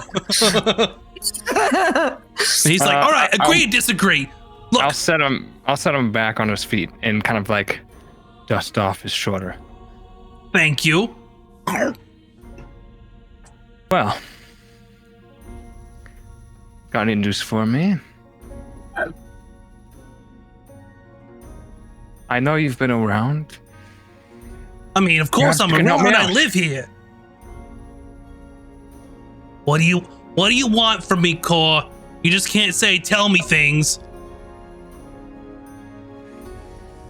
Running into any smugglers of sorts lately? Whoa, just dropping S-bombs over here. He like looks around. Look, if you're gonna do this in public, you might need to rough me up a little bit, okay? I don't know anything about that, Mr. Watcher. Never heard, never seen, nothing. So you're saying that you want me to hit you? I'm saying, if you're gonna ask me that kind of stuff, maybe not do it in the middle of the frickin' street. I don't have. Listen, I like put my hand on his shoulder, like, again, stop talking, like, and I look at the guy and I'm like, You and I. what we are looking for does not really concern you unless you are a part of it, but we want to know some information. Maybe we could go somewhere and talk. thank you. Take me to pretend jail to get me off the frickin' street. Fine, I'll just kick him into the Pretend to nearest take him and alleyway. we will go somewhere. No, Gore's just gonna kick him into the nearest alleyway. Yeah, I'm going. And you're like out of the middle of the street. You know, you're kind of the one making the scene here, right? Look, I know you're new at this kind of stuff, but I thought they'd teach you that in whatever it is you do before you learn how to be whatever you are. The point is he does not want to seem like a rat in front of people. He gets it. I think you're making the mistake of assuming I care. If you do not give a little bit of care, then we are not going to get anywhere in this investigation. We need to kind of think like the people we are looking for. I'm sorry. I'm mistaken. I'll just Who's the watcher here?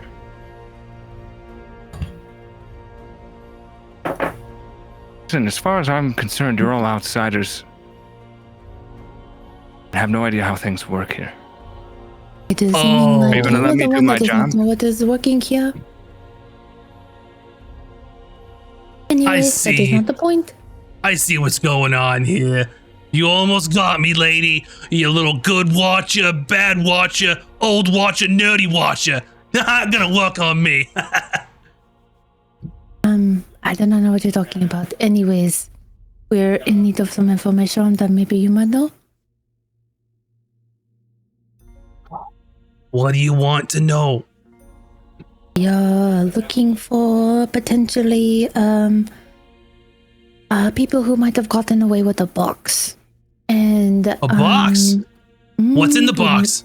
We do not know what's in the box, and if we did know, we cannot talk about it. But what we do know is that it was taken recently, yesterday. Listen, I know you stick your nose into all kind of shit, alright? I'm assuming you've seen all the ruckus around the Luminarium lately? I mean, that place is always busy. There's a lot of nice attractions there, I've heard. Plus, there's lots of boxes in Escos. So, I mean, maybe I need something to help me jog my memory a little bit. There's so many boxes here. Have you been to the harbor? So many boxes.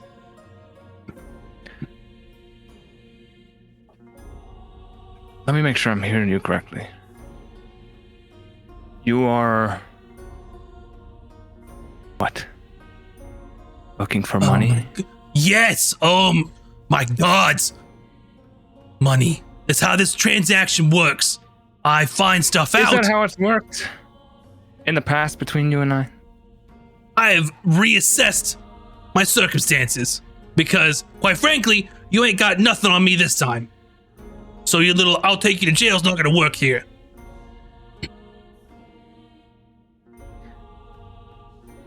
You do realize I can just take you to jail. No. Go for it. And I don't then need to have anything on you. well, I mean, that sounds all well and good, but then maybe I could just talk to, I don't know, maybe Counselor Bjorn. Oh yeah, you have a connection with them, do you? I mean, we're in the Crescent. I'm sure he'd Good love friends, to right? hear the Elysian Watch just taking the people to their tower for no reason. I mean, I'd love for you to do it. I'd love to be rich. I like the little small cakes and sandwiches. Every day I'd have one of those. So please, I'll help you. How much? You have no sense of decorum or...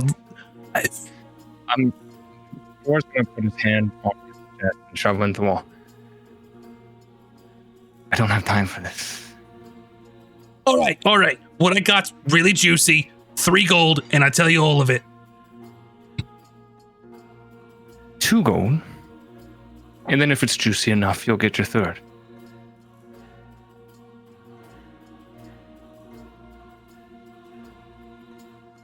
So he rolled pretty high insight. Does he think that he can believe you? I'm not lying to him. I'm haggling. Okay. He's like, all right.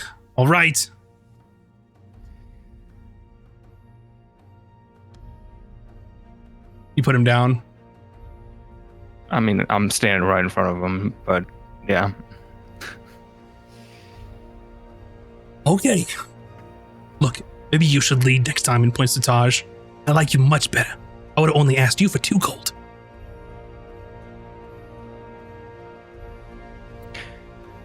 Spill it, or it's no gold. All right. Just let me get myself situated a bit here. So, I heard about a little kerfuffle in the Crescent on the northeast side. May have, seen somebody get into a little tussle or something. People leaving in a hurry. There was a box involved.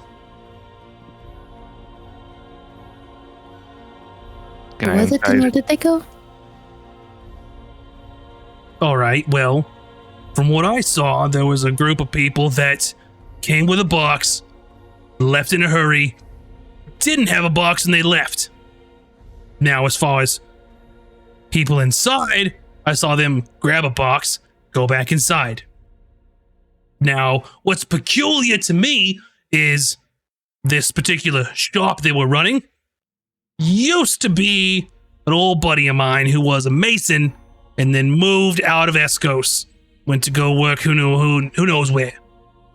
And I know that nobody's supposed to be operating out of that shop because he just left. Now, maybe they have a new permit, maybe they're the new people there. I don't know. Little fishy. Where can we find the shop? Northeast of the Crescent. Look, you go down this street here, you turn left, you turn right, you go for about 20 minutes, take a left, one more left, and then it's on the right. You can't miss it. Who should we be looking for? I don't know, your box? The building? Wasn't sure if you saw the people and And you know do a what they look like. quick insight to make sure that Sure. he's not just like spitting out nonsense just to get the gold. Yeah, go for it. I don't have super great insight. 14. I mean, for you, you've dealt with Jaster in the past. I mean, money's on the line here. You don't know what angle he would have to be lying to you if money's on the line, because that means he's not going to get it. Other than he's a shady little shit. He's a knucklehead, yeah. A shyster, some people would say. I don't know. Yeah. Okay. Give him a little pat on the cheek. 3 gold. Thank you very much. Pleasure doing business with you. Next time, just come easy. Next time, send one of them. And points to the ladies. I look at Core and I'm like, you are a bit rough around the edges. That's And why I he gets like- the asshole surcharge. I like brush his hair behind his ear, you know, like flirting.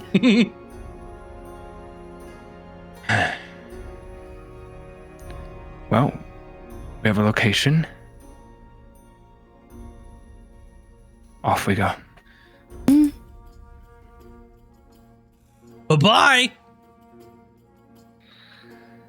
I don't say anything. I say I wave bye Mm-hmm. as a horse. And he's like, Take Counting care of his yourself, gold. dear. You too, Grandma.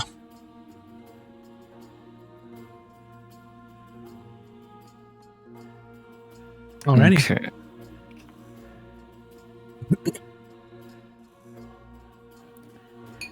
Where's our next stop, team? Well, The docks? Did I hear? wherever the directions he gave us. I believe it was North. go down the street, go right, then left, then go right for 20 minutes, and then go Cooter left, and knows. it's on the right. Yeah, you have Cooter the knows all the keen mind things. thing. Yeah, She Cooter does know. remembers. She knows exactly. Wherever that was, that's where we're going. We're just being I silly. remember, follow You said me. the cooter remembers. The cooter Yeah. remembers. Oh, Cooter man. will remember that. Oh my god, why is that Yeah. so menacing? Yeah, I don't like that. It's It's like like- menacing when that little pop-up comes up. Barry will remember that. Yeah. And then you're like, Fantastic. oh god, why did I choose that? You're like, I made a mistake. Load, load, load. No. Alrighty, so you follow their directions. Good old Jaster. And his directions are slightly wrong. You have to take a right instead of a left in one point, and it's on the other side of the place. But it's generally where he said, and you can see that there's one sort of building that looks like a little less like well kept than the rest of the others, and this probably is what he was talking about? If we could, let's like host up for a second, like across the way from it. Sure. Probably. Also, question. Yes. When we started this adventure, has it been a new day or like, No. is it like the same day as last time? It is the 18th of Quintus, so tonight will be the full moon celebration, and it's currently like a little after midday. Okay. So but the thing with Azric was just like earlier. yeah, that was like first thing in the morning. Damn, Well, that's been a rough day for us. I guess the question is like, when we met Core, like as a person who needs to do spells every day, I just want to know, like, Yes. when did we sleep, and like how long have I had these spells? I guess is the question. You I was just last confused because she wasn't here when we Mhm. would have known. So you last slept at Jacinda's place. So the adventure last session was the start of a new day in which you would have gotten to pick spells. Okay, so I must have picked spells then, probably. Mhm. Okay. Okay. No, what I'm just wanted saying to is make sure. she wasn't here in that episode, so No, I was. She was here in that episode. I was here in the last if you're talking about last week, I was here. no, not The- last week. She was here that time too. Oh. I was just thinking there was a time when she wasn't here. Maybe that's why she didn't pick spells, but never mind. Yeah. So yeah, the Sorry, last my one bad. is when Hayden was turned. You know, when they dragged Hayden. That was the end of that last episode. The new episode was they stayed at Jacinda's house, woke up, and then went to the Luminarium, and then got involved in the investigation. And then this Okay. is the same day after that. It's just you're just going. So the first thing that day was trying to get Hayden fixed, seeing the thing blocked off for the Luminarium, and then getting kind of swept up into this investigation. Okay, so that was the morning. Yeah. Okay, Yeah. so I guess like the question is like, when we met Core, were we leaving like the next day, like Same day. and then like we all woke up bright and early, and like No, same between days. as we're going down and like Mhm. now has been a new day. Is like Nope. okay, cool. Same day. So last episode was like early morning to like brunch time, and then this episode is like brunch time till like late afternoon. Gotcha. This Okay. wasn't like back to back to back. So, okay. So you were going to post up across the way for this place. This last I heard. Yeah. Since I know that Emmy, well, you already. I was gonna ask Emmy to scout the place as like something small, but you already used a wild shape. No. But I have bucket. Oh yeah. Well, I don't have to use a wild shape. I can use, this is my friend Bucket. Would you You like to still a meet horse? him? Bucket, say hi to. Oh Are you no, still a horse? I turned outside of a horse. It was itchy. Okay, I wasn't sure if like it was like a horse like neighing at us, and we're just like, what's happening right now? No, sorry, I forgot to. I think I said it, but it was muted. Sorry. So now I'm just gonna show Bucket to Core. yeah, that's great. And He can it scout can. for us. Okay, Mhm. probably be a good idea before we approach the building. Okay.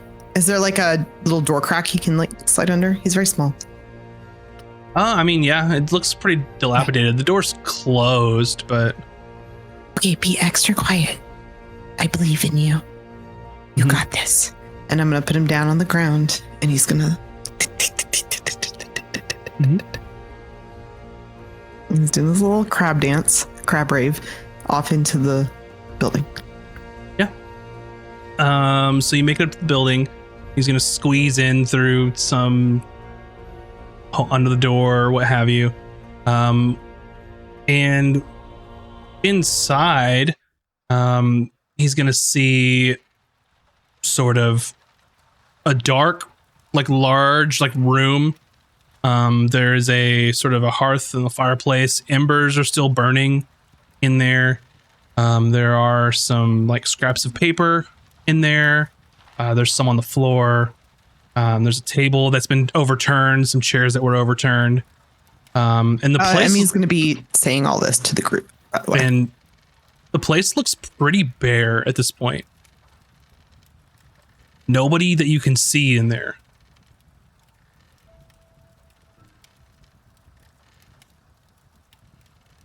I don't see anyone in there. I think it's empty. Oh.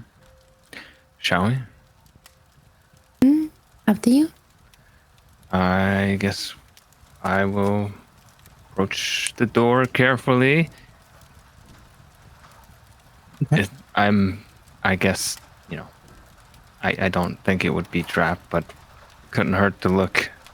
Sure. Make an investigation roll. Just in case they don't want anybody being there. Investigation. Oh. 10. Alrighty. A 10. So you are sort of looking around, and you notice as you're sort of looking through like a crack in the door that there is what looks like something across the bottom of the doorway. Like maybe a wire of some sort. Not another step further. Do you need me to take a look, sir? Sure, just be extremely careful. She takes out her like tinkering tools to like just have a look at What is this situation here? So as Core points it out to you, and now it's like visible to everybody that you know what it is. It is clearly like a hastily made like tripwire,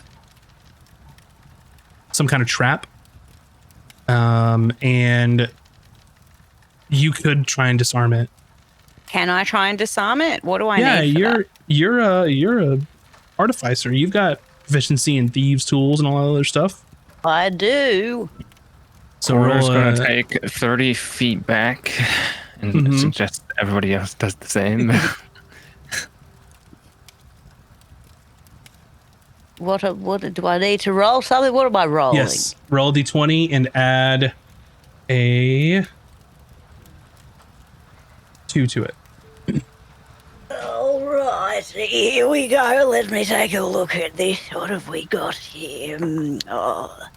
That's a 17. 17. So you see clearly as you're peeking through this little crack here, and the wire's a little slack, and you notice as you open the door a bit, it starts to tighten, and you sort of open it up to like its threshold so you can get in and kind of work on it.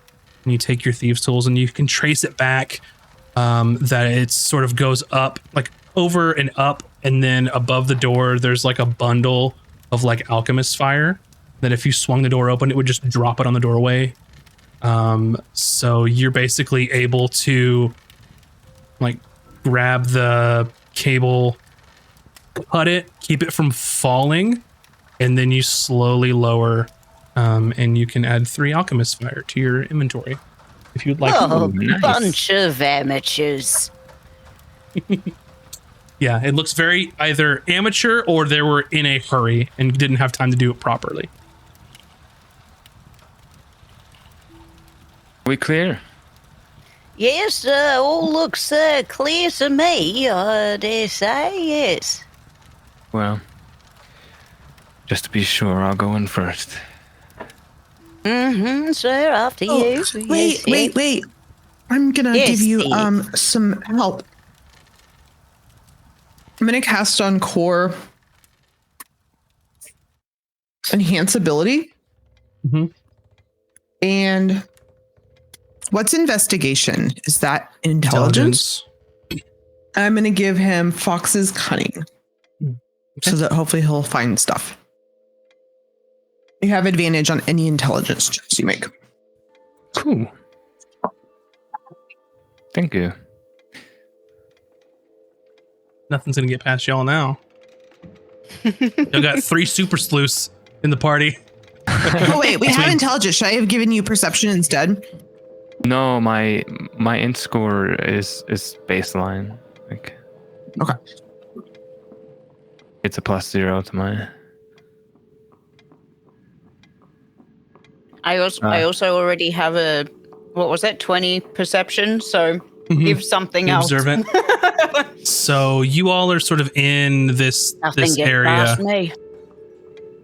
and you can see that it's pretty empty or so. Table is overturned. There's the fireplace and the hearth. There's like pieces of paper that have like burned mostly. There's papers like all over on the ground and stuff that you can see. It's like either like maybe something happened, but you'll have to maybe make some rolls to figure out like if you can surmise like what's going on, like what you're looking for. And that can be any of y'all because you're all here. I guess we'll look at some of the scraps of paper that were left. Okay. Make an investigation roll. And that's with, now I have advantage? Yes. And if anyone else wants to look for anything or the same stuff, just let me know and we can make a bunch of rolls. We'll just do them one at a time so I can kind of keep track. So I'll do Hayden I'm first. You're looking. always wanting to perceive around anything interesting. 11. 11, yeah, you're looking and there's like some scraps of paper that were burned. You're really not sure what to make of some of this stuff. Anybody else gonna look? Caller, is there anything specific you're keeping your eyes out for? Anything that might give us a clue as to who's involved? Maybe what they're after. I mean, we know what they took, but maybe the plans, maybe where they might have gone to. Kuda looks around for any kind of like markings, notes, Yeah. whatever make she it- can. Investigation. Hidden chambers.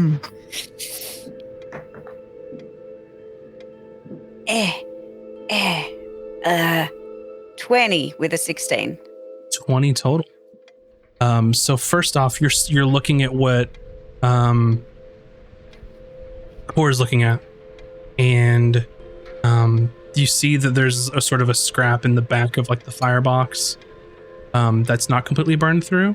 So you snag it and you look on the piece of paper, and it's sort of half burned.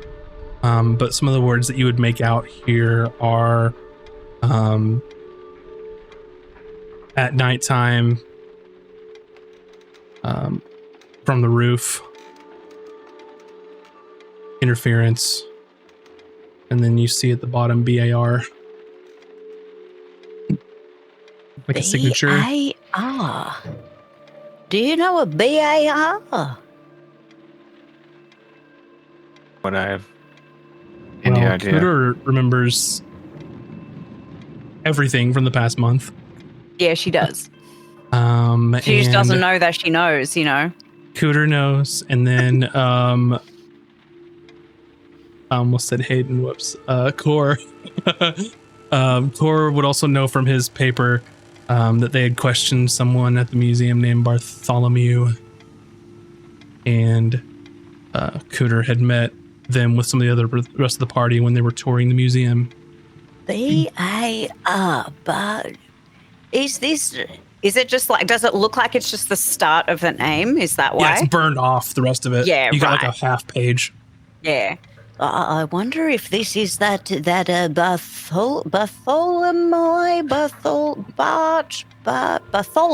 Bartholomew, yes.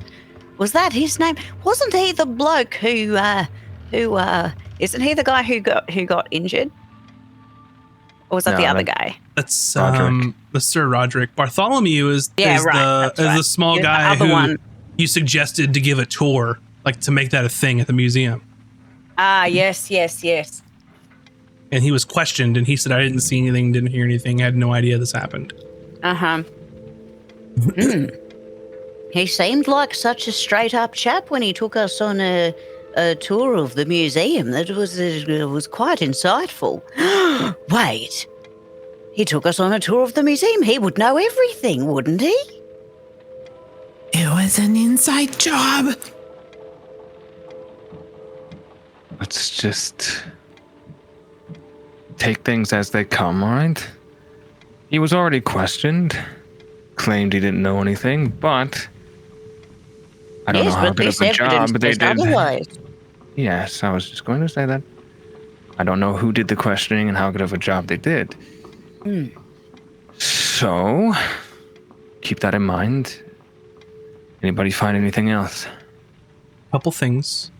Core, you would know that officially the investigation into the break-in at the Luminarium is under the jurisdiction of the city guard. That was kind of a friction point when they overheard Nixara talking, but you would know since you're in the watch. The sort of jurisdiction was given to the city guard from the chancellor, and some of the watch was not happy about it because of the sensitive nature, but you're sort of running your own sort of investigation. So for all you know, maybe the city guard questioned him, maybe they didn't do a good job. It's kind of speculating for now. Hooter, as you had specifically mentioned, like hidden things, with that, as you're looking through and you grab this like piece of paper and you come up and you show it to the rest of the group, you notice that there is one of a brick that's loose on the fireplace here. Oh, look at this. This brick is loose.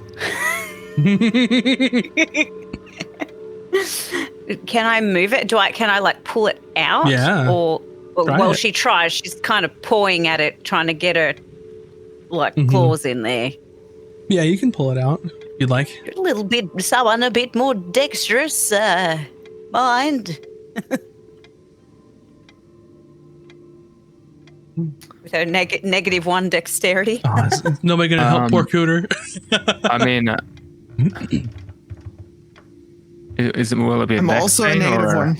No, you could just pull it out. Oh, yeah, There's the loose I'll- brick. I got a +6 to strength. I'll just, Yeah, you yank it. yeah. Okay. You yank it out, and then sort of a finely rolled up piece of paper that's about like yay big, maybe I don't know, like less than a foot, is rolled up and has like a little string tied to it. Yeah, I'll take it. Yep. Open it up. You open it up. And I die. Yes. And Yes. you die. The fireplace explodes. Again. Everyone's dead. Sorry. New campaign. No, there's a like a letter in here, and the text that it says, "Tally ho, when did you want to see your old Gramps? You know I've got baskets to weave, but you can come by my shop if you can't wait. If you can hold off for just a little bit, I'll drop by and bring you some sweeties, Susanna. Be good for your mother. Go catch some butterflies."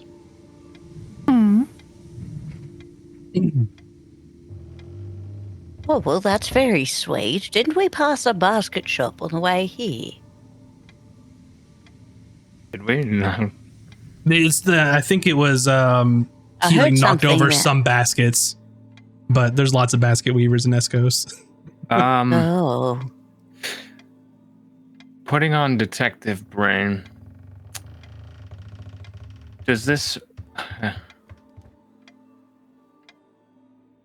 That's a very creaky brain you've got there. Does this seem to Core like it could be just like a cryptic message? Like there might be clues within like a code or something?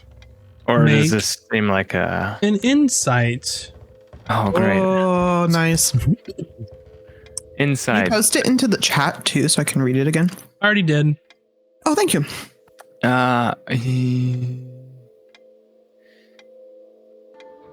on, give me something. Oh, damn it. 9. 9. I'm What's rolling Taj's insight? I'm rolling Yeah, so anybody average. else want to roll some insight? I'm not very insightful myself. Me either, but I'll try. Just give it a shot. Yeah, I'll try. You're We're all like, oh, reading that's it. sweet. Old grandpa talking to his granddaughter. 4. Yeah, 4, yeah. Yep, I got a 5. Mhm. 11? 11. Emmy, you look at this, you're like, why is grandpa's letter hidden behind a brick in some creepy place that you're investigating a heist? Surface dwellers are so weird. Why would you hide a letter like this? It seems normal and nice. I don't know why you would hide it. Is that normal? Like to hide your favorite possessions? No. That's kind of why Core was like, this So doesn't make sense. Your suspicions Also, are the grammar is raised. all wrong. There should be a question mark after the first sentence. I also don't know what tally ho means. I've never heard that before in my life, so it must be a misspelling. Also, be good for your mother. That's not a proper way to start a sentence. I don't know if any of that's relevant. I don't think I have anything. Who's Susanna? Have we met a Susanna since we've been here? No. Nope. Just a name. Yeah, I'm a paladin. I don't have much I can do to divine anything else from this. I can do something. What was it? An insight check? You already did, No, I know, but that's what we would need, right? but you already made your check. Right. I'm saying something's off about it. Can I cast enhance ability on somebody and give them like a wisdom bonus? No, you've already made the check. Is what I'm saying. Okay. I don't know. That's all I got, man. I can meld into stone. You want me to meld into that fireplace? That's all I got.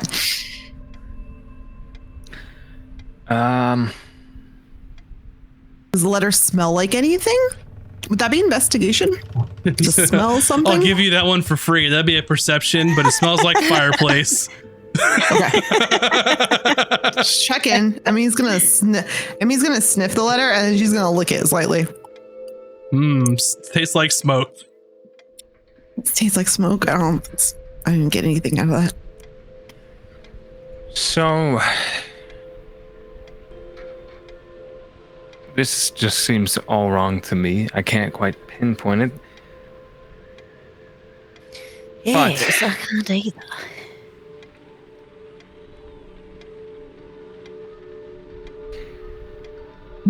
Another one of our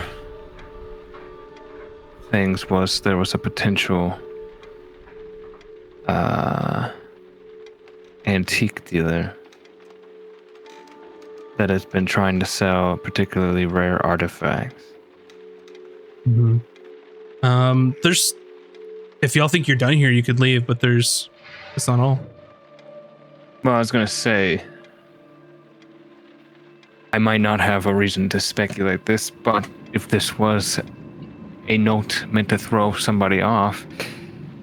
Did anyone do detect magic in here yet? I don't have that. I'll do that. Can I do it as a ritual? Yeah. What's your passive perception, Cooter? It's like 20 for observant. Yeah. Well, there's like 19 and there's 20. There's like perception and investigation. This would be perception. Or it would be both. Actually, you notice, so I'll say this. You notice in the area, like, yeah, the overturned table. You can see like scuff marks. You can see a large dent in the bottom of the wooden floor. So there was definitely like some kind of scuffle that happened in here. And it's weird that it's just all empty. I wonder where they went. What do you mean there's a hole in the floor? What kind of hole? A dent? What kind of dent does it look like? I'm going to look at the dent. Something large was dropped on the ground. Something large was dropped on the ground. It made this dent in the floor.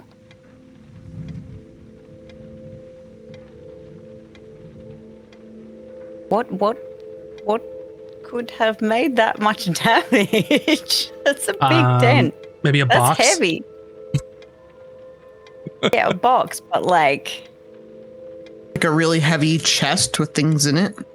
but we're only looking for a small chest. Something thrown. Oh. Is there anything else in here that what happened with the magic? So you're ritually casting detect magic, right? Yeah. And there is, when you cast it, there is sort of faint traces of magic in this area. And it sort of emanates from like this dent in the floor that Cooter's looking at. Oh. And you see like the faintest trail just sort of like leading out of this place. Follow the trail. I wait for no one. I don't want to lose it. Okay. So Emmy bursts out the door. You see like a trail that's sort of heading back to the east. You're in the northeast part, so it's heading like southeast at this point. Guess we follow.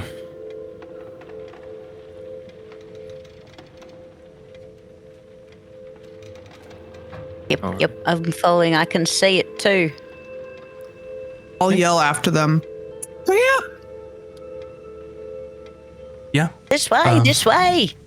So you're back out onto the streets here, and you can see that like it's just like it's almost like it's a residue, if that makes sense. It's not like detect magic, ping, ping, ping, ping. It's like something was like left over. Maybe something happened. Like this is really memory weird. Of magic. Yeah, it's yeah. like So really this weird. isn't normally how the spell would work. So this is probably like really powerful magic or really weird magic, right? Potentially. Maybe some of your smart friends could help you deduce some of that stuff. Yeah, I know about magics. Yeah, This isn't. This I make isn't like an normal, arcana right? check. Absolutely.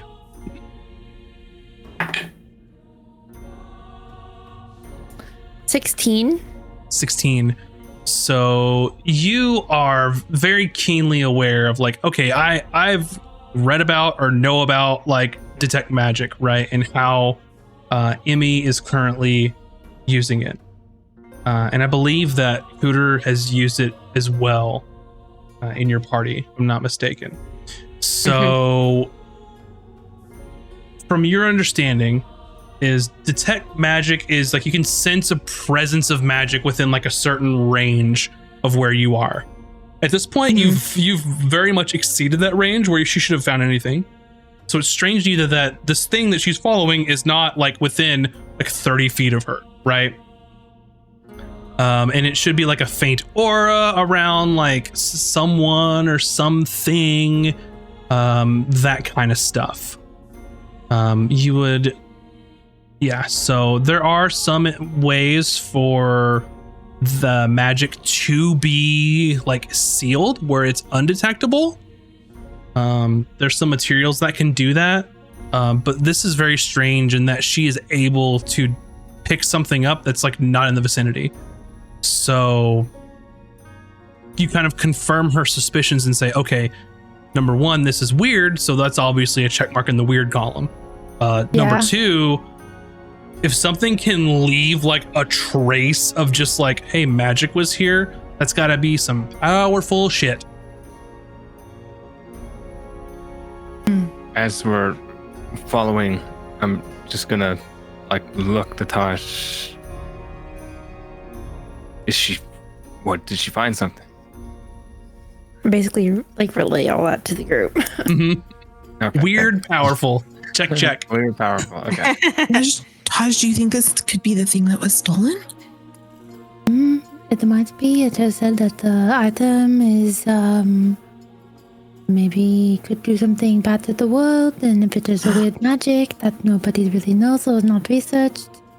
And we know how people feel about magic, so That's true. They're really scared of magic out here. Okay, I'm gonna keep following it. Oh, wait, should I keep following it? Because it could be dangerous, right? no, we should definitely keep following it, yes. Okay. But don't let me get blown up. There are no promises, but I will try. Okay. I'm gonna keep following the magic. Yeah. So it's concentration for 10 minutes. You make your way to like the southeast. You get a few blocks away, and then your detect magic is gone. So you can ritual again or cast again or what have you. If you don't want to cast again, I actually do have that. But I don't know if it will work the same for me. Well, for a ritual, mean? we don't have to use a spell slot, so we can just recast it. I can just do it with a spell. Right? slot, Yeah. It's up to y'all. I vote. I use a spell. So you have it as a spell, is what you're saying for core? Yeah. I said we each take turns so that we all only lose one spell slot, but we don't waste time doing rituals. That'd be my vote. I'll go first. How long does a ritual take? 10 minutes. I thought it just... Oh, it's 10 minutes to do the ritual, and then it lasts 10 minutes. Yeah.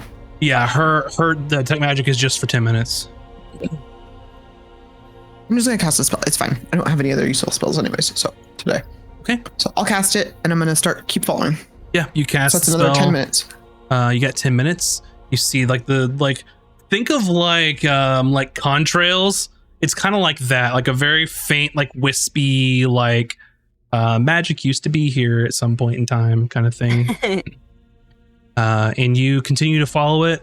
What's your travel pace like here? We're moving pretty quickly, I think. I'd say quickly, yeah. We don't want to We're lose not it. like speeding, but we're not like... Mhm. We're definitely not dragging our feet. Okay. like be a walking brisk jog. briskly. Yeah. Maybe like a light jog, but Like a more mall of like walker. Yeah, we're mall walking. Yeah, we'll pull out our white tennis shoes. Yeah. Y'all know what I'm talking about. Don't act like you don't. Yeah. I like it. Yeah, so you're briskly walking through the streets, and you make it sort of like the edge of the crescent where you were in this district, and you're sort of on the edge of like where the crescent meets Dusk Harbor, and like where Dusk Harbor connects with like everything else kind of thing. And it leads into Dusk Harbor. And you go for another 10 minutes, you reach the edge or so, and then your 10 minutes is up. Okay, so that was one spell slot. Mm-hmm. Anybody else want to use one of theirs? You want me to use Yeah, another? I can cast it. Look at all these detectives. Yes. Feels all weird right. to have things like this to do. I want to. What's Just that? call us the Hardy Boys Club or something. Nancy, Drew, and crew. Yeah. The Cooter Club. Got it. Oh god.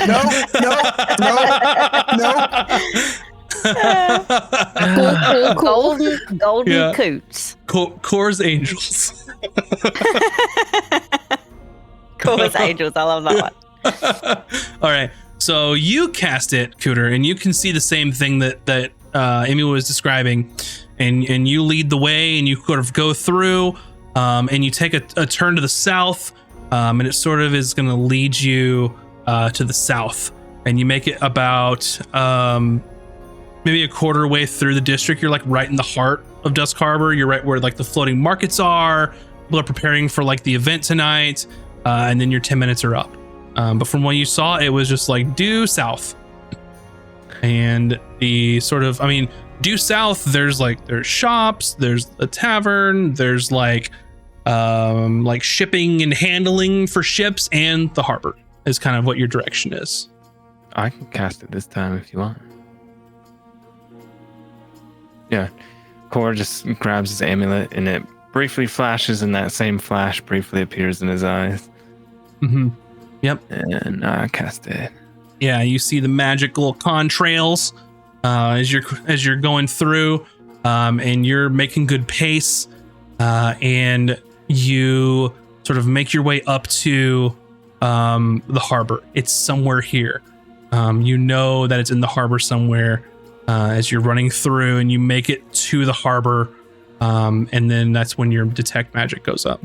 So another one of these will sort of give you like the direction of where everything's going, because you're going through a giant ass city. Like you've like spanned like a third of like the city. Okay, you're gonna cast it. Yeah, I'd rather them keep their spell slots, and I can always turn into an animal one more time. So okay, 10 more minutes. Yep, he's rolling.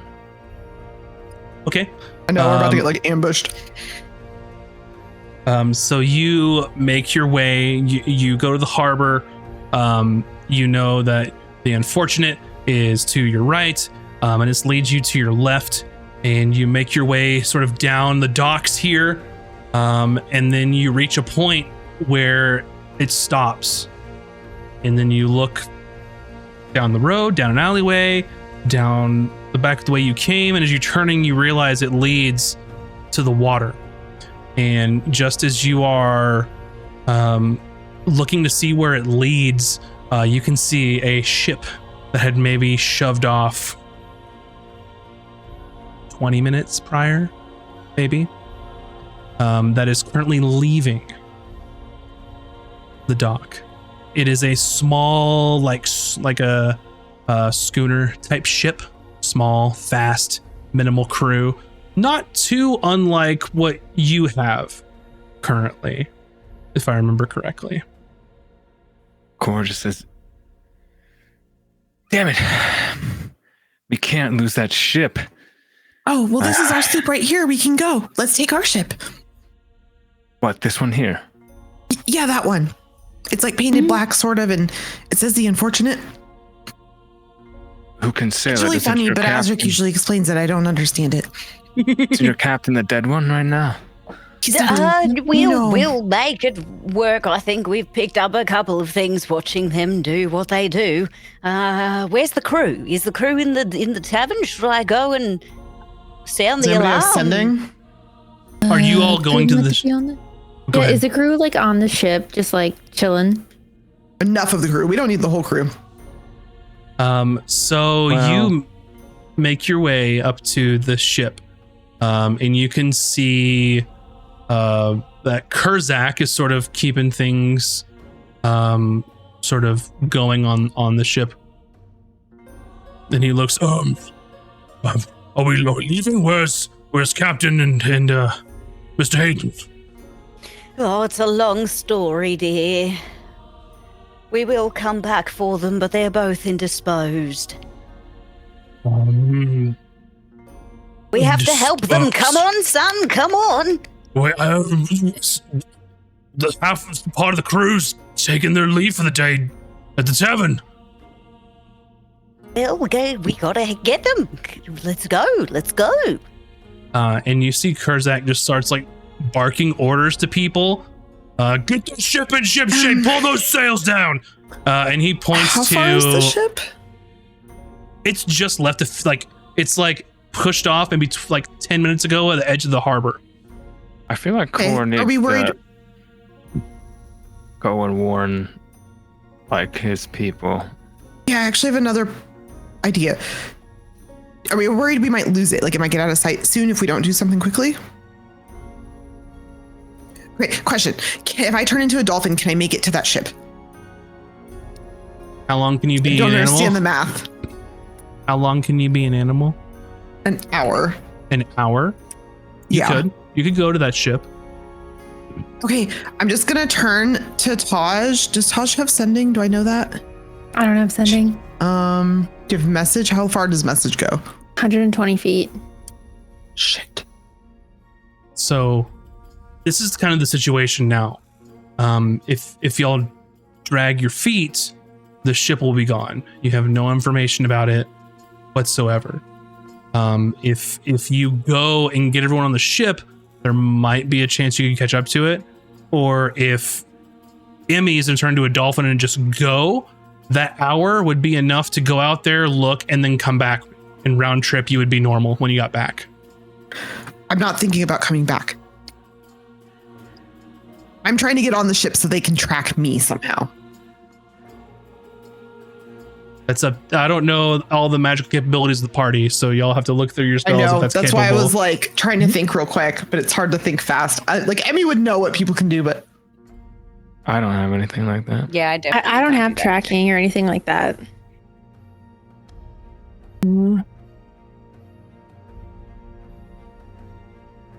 Wait, so let me get this straight. What's the situation with the crew? Like, why can't we just get on our ship and go follow them?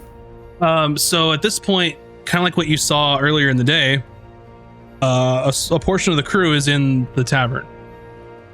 They're drinking, they're eating. We just have to and- rally them. Yeah, like, so How many do we need? if you don't leave with a full crew, your ship will be slower. You'll be back down to a skeleton crew. So that ship would more than likely outrun you. Okay. And how How far far away is is the the tavern? tavern from here? It's right on the harbor. It's the Is it closest one. 120 feet? Sure. I just like send a message to the crew, be like, hey guys, we need you to come back now. Gotcha. And like Um, we like start prepping the ship while we're waiting for them. Perfect. Yeah. I'm going to start swimming just in case. But my plan is to come back if You're needed. But I dolphining? want to get the name of the ship at the very least. Okay. So you point and and we'll just say from conversations on the way that that Gear and Barry are definitely in the tavern. So you can choose if you want to talk to Gear or Barry, whichever one you would like. That's for Taj. You let me know which one and what message you send them. Oh, what was the difference between the two? Was there a difference? They're both halflings. If I remember correctly, Barry was the one that started the whole rumor that the bell was haunted, and then Gear followed along, and then those are those Wasn't two. the other two Oh, I there wasn't too? sure if there was like a level drunkenness or whatever, but yeah, it doesn't matter who hears it. Like, Sure. let's just say Barry. And Swift and Boulder are there too, for sure. Those are from the Banshee that came over to help. But yeah. So you call out to I think you said Barry. Yeah. You reach out to Barry. What do you say to him? Hey, it is time to come back to the ship. We need you ASAP. It is right now. We need you at that moment. Come back to the ship. Right away, ma'am. I'll get everyone on the ship. All right. And he seems like hurried, like, oh, time to go. Like, we're getting back on the boat. And you have a question? Yeah. Is there can I see from where we are, is there anybody from the watch at the dock with all the stuff going on? Like now that stuff has shifted sort of in this area, are there more watch people here at all? Most of them are up at the Luminarium and are keeping the crowd back for the investigation in the Citadel. Are you just trying to like check in with somebody and let them know, or? Well, if I could find one, I was going to just give them a message to alert Nixara that we're on the trail of the item, and that they, send help if needed. Yeah, you can. Just what I'll have you do while the ship's being prepped and it's they're getting stuff set up. Just make a quick perception roll and see if you can spot somebody quickly. Perception. Oh gosh, I hope it's that kid from earlier that was terrified. He was somewhere else, right? Who knows where his errands would have taken him today? All right. Perception. Oh, come on. Wait, do I have anything to make my perception better? You tell me. No. Damn it. I'm only paladin. Okay. What'd you roll? That's not bad. 17. 17. So most of the watch is stationed around the Luminarium.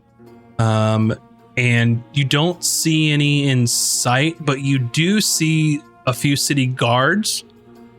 If you wanted to give them a message. Sure. I'll approach them, and I'll kind of just clasp one on the shoulder and kind of show him my rank. Mm-hmm. Be like, "This What is I do urgent. for you? All right. This is urgent. Right. Got it. I need you to find the nearest watcher at the Luminarium, wherever. Okay. Tell them Watcher Core has located something of importance, and we need presence at the dock All right. immediately." Oh, all right. And he looks at the other two guards, and they just shrug their shoulders, and he just takes off and starts jogging towards the Lotus Heights. And while that's going on, you see about like 5 or 6 people stumble out of the tavern. A couple of them still have like cups in their hands. You see Barry like take one back and toss the cup. And then you see someone's like, "You gotta pay for that." She comes out and he's like, "Put it on the tab." And she's like, "We don't do that here." And they just start taking off, and you see like Boulder is like running through, Swift is like going through the crowd and like jumping over shit, and Gear and Barry are just being Gear and Barry. And then you see that Perzak is like shouting orders, and he's like, So we're ready to go soon enough. As soon as we get everyone aboard. and he looks at Cord and goes, "Who the fuck is that?" Did you say that to me directly? You're there, but he's asking his crew, his superior officers, who you are. As in he's asking us. He's asking like Taj and Emmy and Cooter, since y'all are the And officers. he's not there. Oh yeah, not Oh Emmy. yeah, Emmy's. So Taj and Cooter. He is an ally of ours. It's not for you to worry about. But we need to find this ship over there, and we need to catch it up as quick as we can. Right, as long as it doesn't go poking around too much. No, you won't be poking around. You will be sitting right here with us. Now, Curly, we are wasting time. What are you doing? Well, and you see like Barry come aboard, and like they pull up the gangplank, and he's like, "All right, let's go." And then they pull down the sails. They start shoving off. A bit of a process, of course, but they're getting the ship underway. And Emmy, as you are dolphining as fast as you can dolphin your heart out, and you can see the sort of smaller ship. It looks kind of like similar build as yours, but much sleeker. It looks like newer, more well made. It's nicer. It's much nicer. Okay. And it's like if you were gonna buy like a little like schooner, like fast light ship, and you had like unlimited budget, that's what you would build probably. Does it look like our ship's gonna have trouble catching it? It just looks nice. Okay. And maybe trouble catching it. It's not like out of your league or anything like that. Okay. But I was it's just making just sure I wasn't not picking something up that you were trying to tell me. So it's nicer. It has a few more guns than you all do. But when you swim up to it, you can clearly see the name of this ship. okay. And I will tell you as soon as I find my place where I will. Oh man. Can I ask a question about ships that Emmy might know just from having been on one for a while now? Sure. How do anchors work? How anchors work? Yeah, like is there like a rope I can cut and then the anchor's down and there's nothing they can do about it? Or is that not how anchors work? Depending on like how deep water you are, what the anchor does is it hits the bottom of the ocean floor and like catches on stuff and drags. Like how does it, what's the mechanism for like, okay, so like if we were playing Sea of Thieves, I would go jump on someone's ship and I would drop their anchor. But I don't know if that's how it works in non-video games. I think it takes a little bit more effort than that. Mhm. Okay. Yeah. Like, could Emmy do it alone though? It just might take more time. You would get caught probably trying to do Yeah, probably. Okay. That's just what I was trying to figure out, is if it's something I could run up there and be like, whoopsies, or if it would be like, yeah, stop that kid. Okay. But anyway, this is Just the an idea. Reckoner, is the name of the ship. the by the way. Reckoner. The Reckoner. The Reckoner? Mm-hmm. How do you spell? You guys thought our name sucked. Ours is way better than this. What is it? I mean, The Reckoner. Mm-hmm. it's They sail and they reckon. Mm-hmm. It's like a reckoning, that's but you're the Sometimes one they doing it. Well, they reckon, and Mhm. I actually think they got their name from the same book we got ours from. the book of many synonyms. Mhm. Like reckon? Like Yes. you, like I reckon, or it's like wreck, like WRE. Like reckoning. Like reckoning. Okay.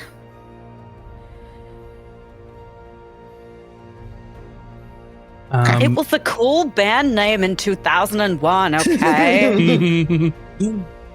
So Emmy, you've got the information that you have currently. There is a light amount of crew on the ship that you can see, but you know you're at the point of, if you don't turn around and go back, then you're gonna change back before you get back to the ship.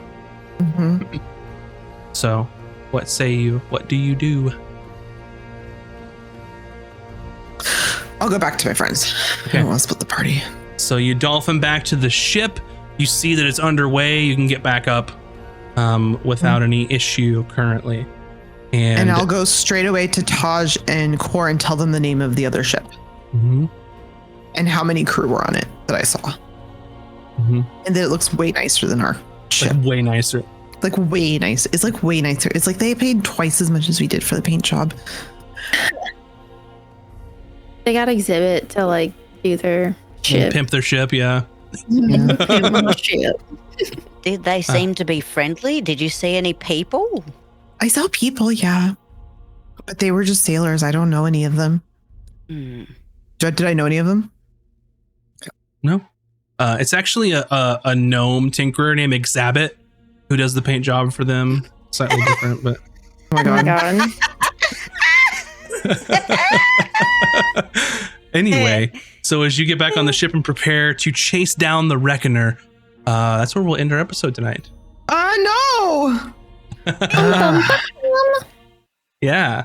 So thanks so much, everyone, for watching this evening and being part of our little game here. Thanks also for all the follows. We very much appreciate all the support, Yeah, as well as the thank you. many raids. I know that the Forest of Lore raided us just a little bit ago, as well as some earlier that I called out. So thank you very much for supporting us. If you're new here, this is our second campaign.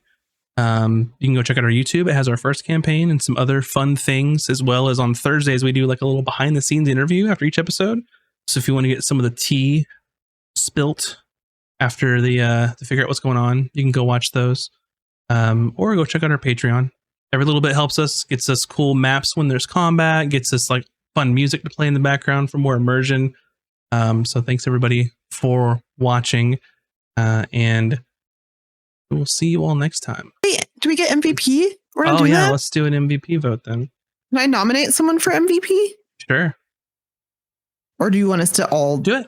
fight for it? Nominate. I Go was for just it. gonna say that I think VS should get it for Core Core's been pretty great. because he's pretty great. And that one part where he made that face at us, I legit thought VS was mad at us for like a good minute. And it was too good. I picked up what he was putting down, but it was great. It was Fantastic. like, oh, that's really good acting. Wait, is he acting? Yeah, What I'm did I say? I'm used to not Okay. taking things personally during showtime, so Mhm. I was like, Yeah. Yeah. yes. That's a good stance to take for sure. Because some of my NPCs can get wild too. So it's not me. But yeah, for Core, take that I don't think I inspiration. could ever be mad at you guys. Oh, Aw, now he gets But- 2 inspirations. oh no, just No? one. No? Only Okay, one for just you. one. But anyway, we'll be back on Monday evening for Tome of Knowledge, our little podcast about D&D in general. Wednesday or Monday at 6 p.m. Pacific. Wednesday at 7 p.m. Pacific. Our own Bunny Dreadful is going to be doing an art stream. We've been drawing some Baldur's Gate characters just for Mhm. to for something to Yeah. do. So And if you then, want to see our characters, come hang out. Yeah. I'd like to see core. Mm-hmm. Ooh, yeah. I also need to draw core. Now he's gonna be with us for another episode. Maybe I'll draw core next time. I don't know. Tell me over in the Discord what you guys want to see on the next stream. Sure. And with that, thanks everybody for watching, and we will see you all next time. Bye, everybody. Bye.